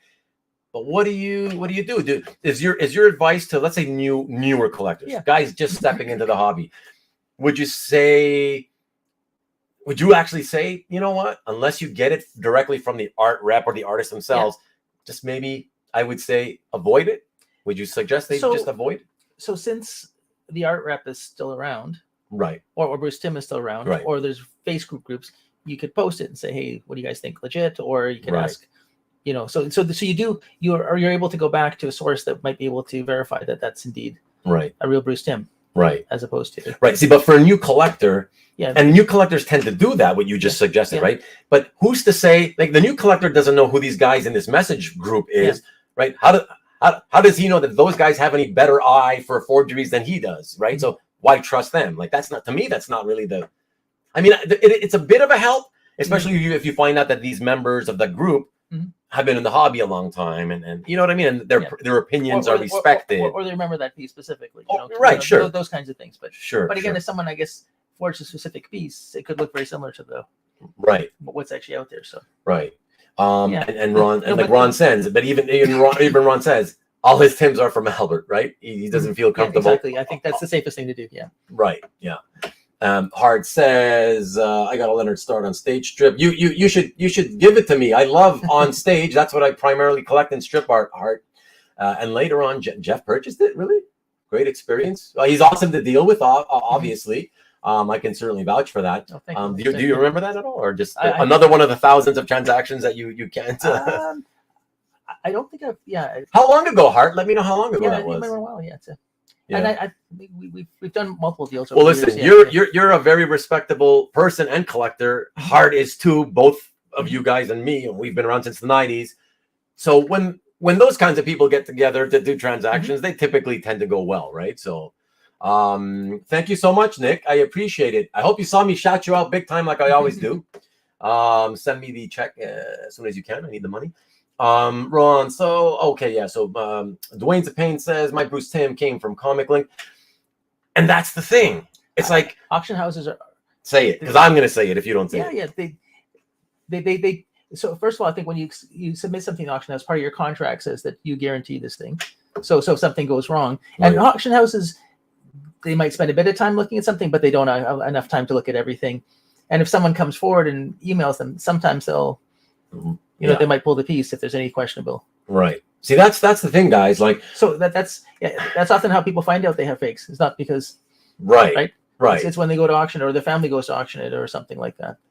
Yeah, exactly. I mean, I personally have been involved in being the person who gets in touch with a lot of the main auction houses for this hobby to correct them. You know what I mean? On the errors that are just never ending, because the truth is they don't have what you would call, a comic book art original art expert, let's say. But you can't be an expert at everything. But you can't be an expert at everything, and that's exactly my point, right? Yeah.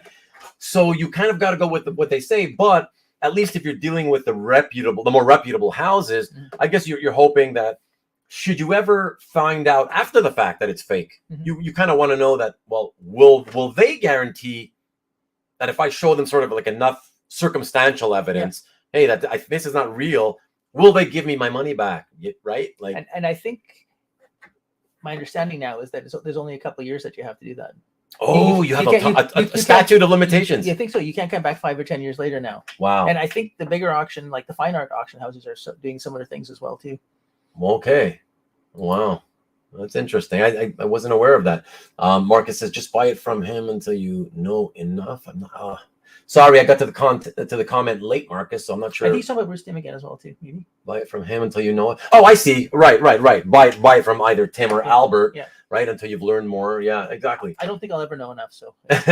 Well, that's what I've always loved about the hobby and collecting is I'm always seeking more knowledge. You know, whether it's about more. I've been studying art my whole life, for most of it, and it's not just about art. It's I seek knowledge about the hobby, things from the past. You know, and I just want more. The more knowledge you're armed with, the better off you are. I always say, and the more humility you get as you go on, and the more humility because you've seen things. And yes, yeah.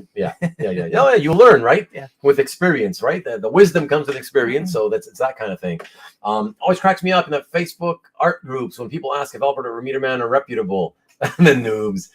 Well, that's it. They clearly stepped in and didn't even bother to sort of look around, and they immediately publicly ask. It's kind of embarrassing to ask that. I don't know. I'd ask those questions privately. But yeah, it's a bit weird. Yeah, again, part of that, going back to the things we first talked about, being a citizen of the hobby, but also being connected to people. I have people that I go to for certain things. If I have some vintage illustration stuff, I know who to go to. Right. If I have this kind of piece, I know who to ask for help from. Right. And I've got 3 or 4 people that are like that. And I had mentors in this hobby when I started. You know, you had mentors, and you've mentored other people as well, and it's just part of the. Absolutely. Yeah. Absolutely. Yeah. And I've spoken about this a lot of time. You know, don't come into the hobby, which some people do. You're welcome, Nick. And think you know it all.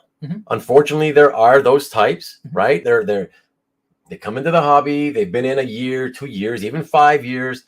They think they've done it all. They think they know it all, and they don't want to hear what some older guys who've been around longer than they have to say. They think you're dinosaurs. You know, I'm the king now. You know what I mean? And it's just an attitude you shouldn't have. That there's always something you can learn from someone else. You know, and George Hagenauer, our mutual friend, shit, that dude's been around since the in the hobby since either the late 60s, early 70s, something like that, right? I mean, he's an encyclopedia. He's a wealth of knowledge.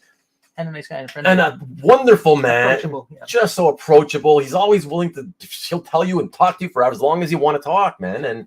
And George, by the way, for those of you who are not familiar with George Hagenauer, I mean, he's a writer, he's a historian, but he's been in the hobby so long, longer than most of us. And again, just the most approachable guy. He is in Michigan currently. He lives in Michigan, and I'm not 100% sure. I don't know if you are, but I think he's going to make the trip to travel to come out to Jeff's house. I think so, but it's not the first time. Okay. No, but he's been here before. So even if he didn't make it this time in 3 weeks when Jeff hosts his September gathering, he's been here before, which is really great that he travels several hours by car to get here just to join in on the fun, you know.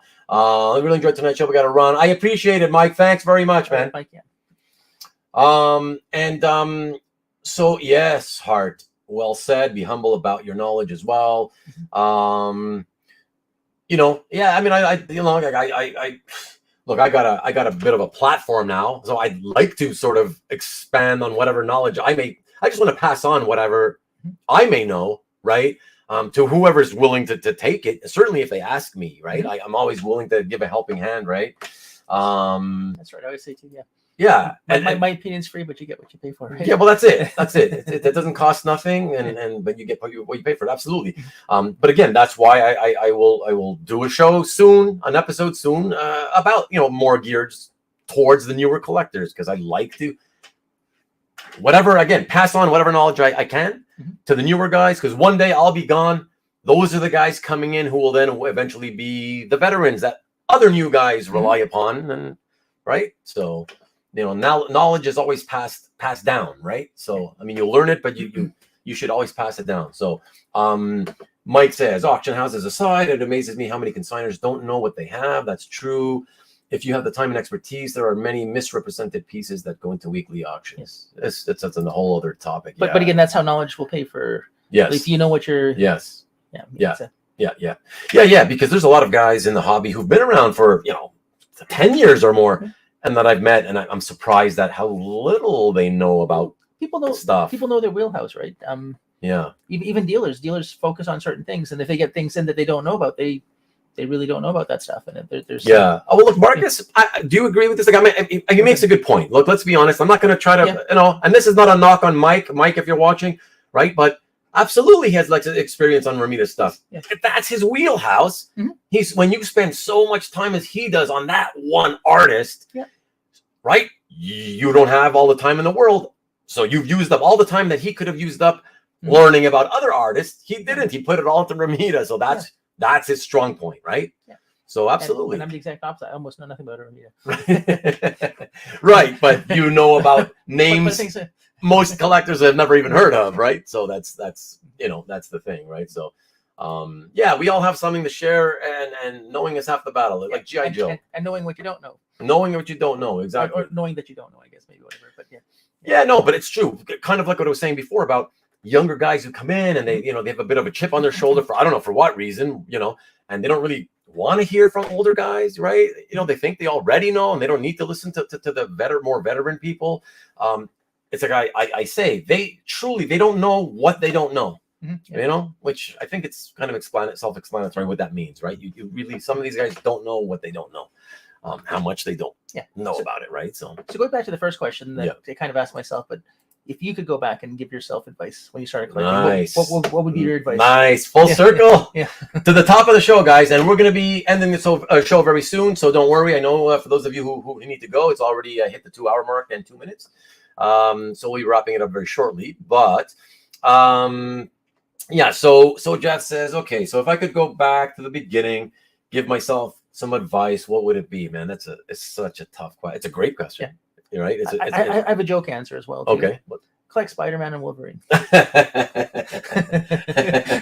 Now you want to tackle, but now that leads us into the topic of potential investment, speculation. Right? But people that did that, they did very, very well, and that's the stuff that they love, and that's great. But for me, that was the stuff I love. But you still didn't do it. I don't think I would have enjoyed my journey as much if I'd gone that route. But for others, it's a different thing. But for sure. No, I mean, look. Hard to answer. What would I do? Because I'm one of those people. Look, I'm not even saying it just to escape the answer. I can honestly say that, like, people say, if you could be born again or whatever, right, and do your life over again, like, what would you have changed? My answer has always been nothing. For all the shit stuff I experienced in my life, I also had great stuff, right? And it all of it comes together and I know it's cliche, but it all coalesces to make you who you are. And if you are happy with who you are and where you are in your station in life, then, right, like, there's no, I wouldn't change anything. You know what I mean? But just to play the game, if there's anything I would sort of told my younger self, what would it be? I think you may have touched upon it, because I, having been a very wide-eyed collector, like most, buying anything I liked. If I had the money, I bought it, I would say, focus earlier, maybe, and it's hard, right? Because when you're new, it's one of the hardest things to do, to get one focus, because everything you see is, you want to own it, right? So, but I would say, that would probably be it. Like, see if I could have focused earlier on getting the stuff that maybe I wanted most, rather than random sort of, this is, this random here, there, this piece there. So that's pretty much focus, maybe. Because look, the truth is that's what I tell some newer guys who have asked me for advice. And I have said that. That's kind of what I say, is like, try to find the focus, because I knew I didn't at that time, right? But at the same time, I always say, with the caveat, that I know how difficult it is to stay with a focus, because everything you see right now is exciting and you just want to buy it all, and stray from your focus, right? But that's what I would say, So, but what would be your ultimate advice, if not to yourself, to what do you tell people, young guys? Buy what you like. Buy what you like. But have a focus. Okay, but have a focus. But buy what you like. Buy with the thought that don't think about the investment. The way I buy art is that I'll be happy if I get 70% of what I put into it back out. Wow. That's kind of how I think of things. Okay. When I go into that way, I've had years of enjoyment. You know, if I would buy differently if I thought all the art I was buying would have zero value in the end. Right. I wouldn't buy the same way I do. But if I get 70-80% out in the end, then it was worth the journey, right? I enjoyed it for 20 years, and I get it. Yeah. So, would you say though, in truth, no regrets? You just I have tons of regrets. Do you? Every piece I passed on, every piece I traded, okay, piece I sold. Okay, almost. Okay, yeah. Oh, really? No. So I think the regrets you have in the hobby are the pieces you didn't go for. Thank you. That's what I wanted to say. That's right. You don't regret the buys, even if you spent too much and you second guess yourself. Right. Long run, you never regret that stuff. It's the stuff that you said I'm going to pass on. Exactly. And some of that stuff haunts you. Yeah. Oh yeah. For sure. I would say like you guys. What are you guys watching? Think about that. Like, you know, do you have regrets over the time? And if so, what would be the biggest regrets? Do you tend to regret the stuff that you didn't buy more, or do you tend to regret the stuff that you did buy? Because I think myself, I'm like you. I never regretted, I don't think, anything that I bought. And like you said, sure, we all buy things that we're like, oh shit, why did I pick that up? Typically, when you think that though, it's because you feel you paid too much, right? But as we all know, thankfully in this hobby, the prices eventually catch up, and usually pretty quickly, right? And that makes our regret go away quickly, right? More quickly. Yeah. So buying, it's not really a regret for me. For me, it's what I didn't buy, you know, passing like an idiot on why didn't I buy that? Because it seemed so expensive at the time. You know, I like Mike's section. Okay, so Mike's got a good comment here. Advice to my younger self and to new collectors: quality over quantity. Yes. That's pretty good. Don't worry about keeping up with the Joneses. That would have been that's actually, for me, that's number one on top of the other one. But yeah, don't keep up with the Joneses, and I need an X in my collection because that guy has it or whatever. Yeah, exactly. That's a very good piece of advice. Absolutely, to the newer guys, right? Absolutely. Yeah, too many people do get caught up in the whole buying because they know that a lot of people in the hobby, the active collectors on the social media aspect of it, if I buy this piece, oh man, when I post it on CAF, guess what happens? I'm gonna get all these back pats, right? Everybody's gonna say how great it is and blah blah blah, and I'm gonna get 10 minutes of like, ooh, elation. But then the next day, the comments come to a close. You own a great piece of art, maybe, but you didn't really want it. You only did it because you wanted the accolades, right? And then, well, you think you should have it. Say it. You think you should have it, but it's not something you would have. Yeah. Right. Exactly. Yeah. Exactly. So definitely buy for the right reasons. You know. And it's an art. Good evening, my friend. So you're saying I can get 30% of the Kent Williams painting in the background? I don't know. Was that ever for sale? I think so. Yeah. I've had in the past. So you can talk to him. He has. Right. he has occasionally thought that he might want to sell it. So who knows? Reach out. You know, even if it says not for sale in his gallery. Yeah. Yeah. Right. Yeah. I won't bite your head off. Like some people will. That's right. And I won't get upset. I always get a pleasant email back from me. Yeah. There you go. And I can vouch for that. Miller just commissions or just man. And I talked about that in my first comic art roundtable episode number 1. When we brought this whole Miller thing up, you know, because we felt like these commissions that he had been doing were not the greatest quality, and we wondered who was buying them because they're expensive for what we felt for what you get. You know what I mean? Yeah, but that's a diplomatic way to say things. Yeah. In my younger time, I was afraid to put out $1,000 for a piece of artwork. Now you pay 5 to 10 times that. Exactly. Yeah. We've all of us who've been there a long time. We've had our threshold creep. I remember when $1,000 or even $500 was a big deal. Look, when we first started, I always say this: X-Men. I wanted Burn X-Men pages. They were the pricely sum of $500. Right? I'm like, forget it. I can get 8 to 10 pages of random other stuff. Right? Yeah. Which is why you can't stay focused because look at all this other stuff. So, but that's why I always say too that it's tough to say definitively, is that a bad thing to do? You know, like sort of letting your squirrel fetish happen, right? And buy whatever you see. Because I did that, but it's not like I regret it. Mhm. You know, it was still fun owning those pieces Yeah. before I ultimately focused more, you know? Yeah. So it's not that it's wrong for those of you who end up doing that, I right? think you just also seen the threshold change, right? Yeah. At one point, 500 is a big deal. Now, then 1,000 was a big deal. Yeah, the price, then, right. Then 5,000, then Right. for other people, 10,000, 100,000, whatever. That changes. Right. Interesting, Marcus. So you're one of the guys who you regret the stuff you sold. Interesting. Okay. I have regret some stuff I've sold. You as do? Well, too. Yeah. Not all of it. If I sold it for the right reason. Okay. Like if I sold it because I got a great offer on it, right, and I sold it, and I never got a piece back. Like I had a Jeff Jones Image piece. I regret that. At Okay. the time, it was a great offer I got on it, but I've never had an opportunity to another one. So those kind of things.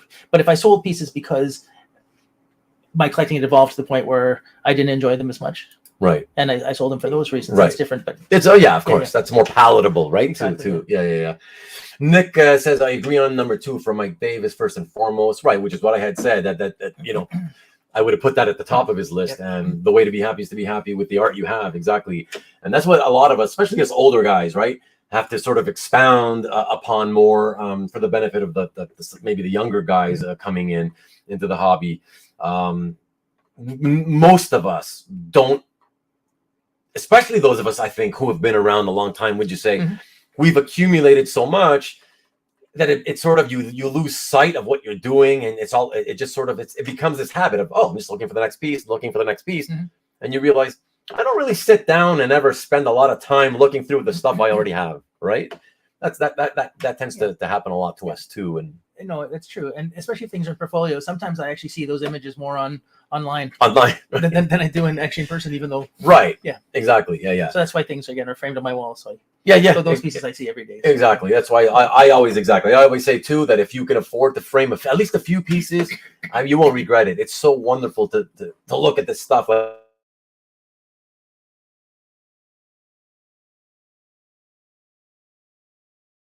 Like I'm in this cave and looking at the same stuff over and over, because it just hits you in the face, and there's just something about it when it's hanging on a wall. It's hard to describe what it is, right? But it's just you just want to stand there in front of it, and it's being treated like art. Yeah, exactly. As opposed to quantity. Right, giving it more respect, so to speak, right? You're just the art form. Like proper art. Yeah. Yes. Ron says, I regret selling a couple of burn splashes and not buying more Tim. Tim used to be cheap. That is true, Ron. That is very true. I think a lot of guys can say the same thing like you. Mike, always with the good advice. Let me put some up here again. More advice. Avoid buying to scratch the itch. Exactly. It's tough, bro, right? Mike, it's very tough because we're addicted. I mean, I think it's an addiction, right? I know there's guys in the group who are I think psychologists, or I don't know if it's like, I don't know the difference between psychiatry and psychology, but there are guys in the group that are like that who have argued in the past. It's not an addiction. There's certain rules you have to follow for addiction. All I know is I feel compelled. There's denial too. And there's the denial too. Yeah, there you go. Thank you. I'm not touching that other than that, but yes, I get it. Yeah, I'll say that. Yes, absolutely. We're all addicted. Yeah, I think it's an addiction. So whatever, but so it leads to selling to buy, which then for me leads to major regrets. Yeah, this is the toughest little good advice. Good advice, Mike. And yeah, hopefully on Rewind, a lot of the people that end up watching, since more people watch on Rewind than live, obviously, hopefully I just want newer people that step in and eventually to find this, which is why I always say the whole thing about subscribing, hitting like on the videos. You're just helping. You're doing your little part to help other people, because YouTube will put my content in front of other people who may otherwise not have seen it. And we hope that some of those people end up being newer guys looking to step into the hobby who could use the advice that you guys are spitting out here, So, Mr. Red Jack. So Brian says, I actually liked and wanted every piece I have bought over the years. That's great. So I am very happy with my collection. Fantastic. You're very fortunate then, Brian. Absolutely, right? Like not a lot of people can kind of say that, So a few other Rich Cirillo. Hey, Rich. Hey. Good night. Good evening. Hey guys, I wish I had kept more of the published art I had.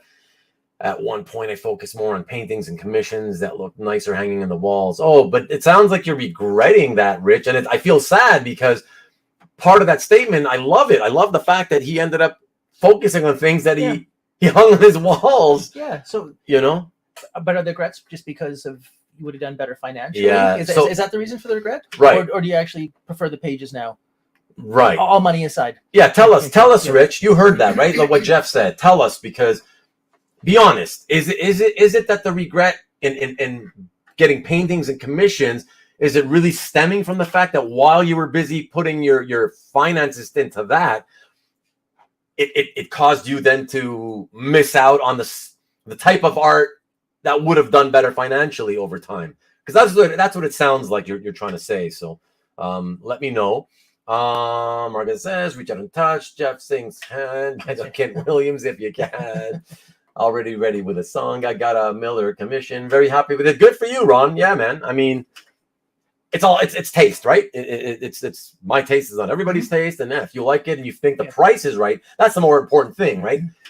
Getting value for your money, and if you feel you got it, it doesn't matter what anybody says. I don't give a shit about anybody else's opinion if I'm happy. That's my view of it.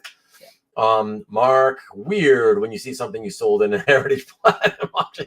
Yeah, especially if you sold it 20 years ago for $150, right, Mark? Oh my God. I haven't had that problem yet. No, because I don't collect that kind of art.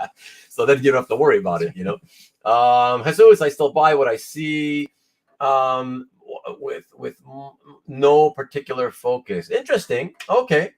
And Jesus, are you happy? Are you having fun collecting? Because that's all that matters. If you are, then it's okay. Right? That's good. Yeah. It's a perfectly viable way to do it. As long as you're happy. Ultimately, that's what we keep repeating, right? It's like, buy what you like. If you like it, you can't never really go wrong. Yeah. Right?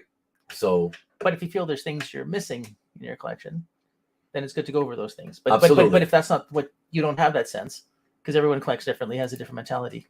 Right. Then absolutely. Yeah. Yeah, exactly. Rich says Roger Hill is like that. Came up with Squatron fanzine long before founding the CFA APA. Yeah, exactly. Hart has regret selling his January to Junior X-Men and Daredevil pages. Yeah, but tell me though, Hart. I mean, wouldn't you say that the regret, again, like I just mentioned a minute ago, wouldn't you say that the regret stems from the fact that that those pages are worth bazillions of dollars now? I mean, that's what I find most people regret. So for me, I've sold a lot of the same kind of pages, not the X-Men, but I had the Daredevil, Junior, Romita Junior, and the regret I have is not that they're worth more now. It's just I can't afford to buy new ones. Oh, right. I'd like to have more of that art in my collection. Yeah, but the prices have moved to points where I'm not going to spend. Right. Yeah. No, that makes sense. Yeah, that makes sense. Another sort of good lesson for new people out there: buy what you can afford. I mean, look, you guys see what Jeff has always had a great collection. Well, not always. I mean, he started with nothing, right? And he built up into a great collection. Yeah, my first page I paid $10 for, and I don't think I would get $10 for it. Right? You still have it? I do. Wow. Who else is going to take? Wow, you should have showed it tonight, man. We want, now we're all curious. What the hell is that? $10 and it's still not worth $10? Wow. Okay, but yeah, so that's it. Stanley says, great show tonight. Thank you very much, Stanley. Keep it going a long time. You're the only guy who says that, Stanley. Everybody else is like, as you've seen, everybody's like, I got a jet, guys. We got to go. Thank you. But I appreciate it very much. Mark, I sold a 185. Yeah, listen, any pages from that run, you're going to wish you had back. I get it. Thank you, Nick. Thank you very much. And we have one like the 40. That would be great. Thank you. Please, anybody who's enjoyed it so far, please click the like means the thumbs up button. I really appreciate you. And Mark, again, this has a great ratio of people to likes. Yeah, exactly. It's a smallish crowd tonight. Understandably, nobody, right? Like I'm not typically on a Saturday night, so I'm actually happy with how it went. I was literally fearing that 5 or 6 people may show up because they're thinking it's on Sunday. So it's been actually good in the 20s. I'm more than happy. And again, ultimately, the rewind, it'll be hundreds, right? So that's the nice thing, right? And thank you, Nick, again. And Mark says, luckily there was some, again, with your 185 piece. And Rich, okay, so Rich's answer. So a little of both. So it is the value, but the published art retain the value more over time. Of course, the published art that has nostalgic value to me are harder to obtain, harder to get back. I get that. Yeah. I get that. I can't say nothing against that. I think a lot of us sort of understand that feeling, right? Art. It's more about they were good examples of okay. Again, I understand that too, and they were good examples. And like what Rich just said, you probably don't want to pay what it costs to get it now, to get it back into your collection, right? Understandable. Jeff, wedding. I regret not having more pickles art. That's an inside joke. It's a page that he bought from me. Okay. Then the One Piece. And what else? Hey, you guys are. Thank you, by the way. Thanks to all of you guys. Like given the smallish crowd, you guys are really active in the chat, and that makes it more fun, right? I regret not. Oh boy, and here's another joke. I regret not getting the Hennessy Pickles page. He's referring to the Jeff page. Dwayne's Pain, great discussion. Thank you so much. I appreciate it. I had a great guest. So, and it's always, look, guys, I always say it. It's my guests and you guys, especially in the chat, that make the shows fun as they are. It's not me, right? It's having somebody here to bounce things off of, right? That's yeah. It was a lot of fun tonight, and, you know. So, but the chat makes a big difference as well too. Absolutely, yeah. I mean, I've watched shows where they had like just a few people in the crowd, and you can feel it just feels like the energy is low, you know, because there's just nobody there, you know, and you kind of know that very few people are watching live, you know. So yeah, it makes a big difference, and you guys are awesome. So, too many jokes you guys are making, so I'm going to skip over those because we do got to sign off. Nick says trading is more fun overall. Some people would argue with you, Nick. I'm one of those guys who've not had a lot of good trade experience. They've been more frustrating than anything else. So I wouldn't say that, but I will say I wish I had the fortune of that some of you, and I know you have good trading. I wish, because the idea of trading has always appealed to me. I would love to do more trading. It just never seems to work well for me. So I'm one of the guys who tends to get people offering me stuff that's clearly not worth the same as what people are trying to get from me, and so it just kind of leads to nowhere. And yeah, so I don't get many people, you know, being honest and saying, you know, fair for fair, kind of, you know, equal for equal, that kind of thing. Rich, another regret. Not buying ball and Killing Joe page. Could have had for, oh my god, $400 each. Yeah, I could understand that regret. Okay, sorry, we had that one. Thanks, Ron. Thanks for dropping by, man. Appreciate it. Rich, are we gonna buying another inside joke? To Dong Art. Very good. Thank you, Jesus. I appreciate it, man. And Marcus, I'm always nervous when I pop Marcus's comments on the screen without reading them first. I get nervous. But some art sellers look like they got shook from the crowd talk, though. Can you specify? I'm a bit lost on that one. Jeff, we black hole collectors find trading hard. Yes, of course. But that's it, man. I mean, I thank you for being here and letting me be here at your house. Anything else that you want to sort of end off on? I think that was fun, and you said we've gone longer than we're supposed to. So it's good to keep them short, because when they get longer. Yeah. And we've gone 2:23, guys. But appreciate you all. I guess we'll leave it there. Let me just pop up a banner again one more time here. We'll do this. If you want to see more shows like this, please help by subscribing if you haven't already done so. Hitting the thumbs up also is just as important if you can do that. Let me quickly pop in real quick because we got to sign off. But again, it's the chat that I always love. I love you guys. You guys are really the lifeblood of these shows. So I want to interact with you more. So yeah, thank you so much, Brian. Really, really appreciate it. Yeah, it's very nice. And good night to you. And I hope your mom is doing better, my friend. And good night to you, Nick. Thank you for showing up as always, and thanks for trying to rally those likes. I really, really, really appreciate that. Thank you, Dwayne Pain, as always, and to you, Rich, as well. Really, really appreciate all of you. So that's it with that. Just want to remind you all real quick. Next week I have actually 2 shows. Believe it or not, yes, 2 shows on the same. It's my usual Sunday. Okay, so the first one is this one. Let me pop this up. So it's going to be my live art drop for all the art for the Swamp Thing number 16. Mike Perkins is going to be in the studio with me to do the art drop. And so hopefully we're hoping that'll take roughly about an hour.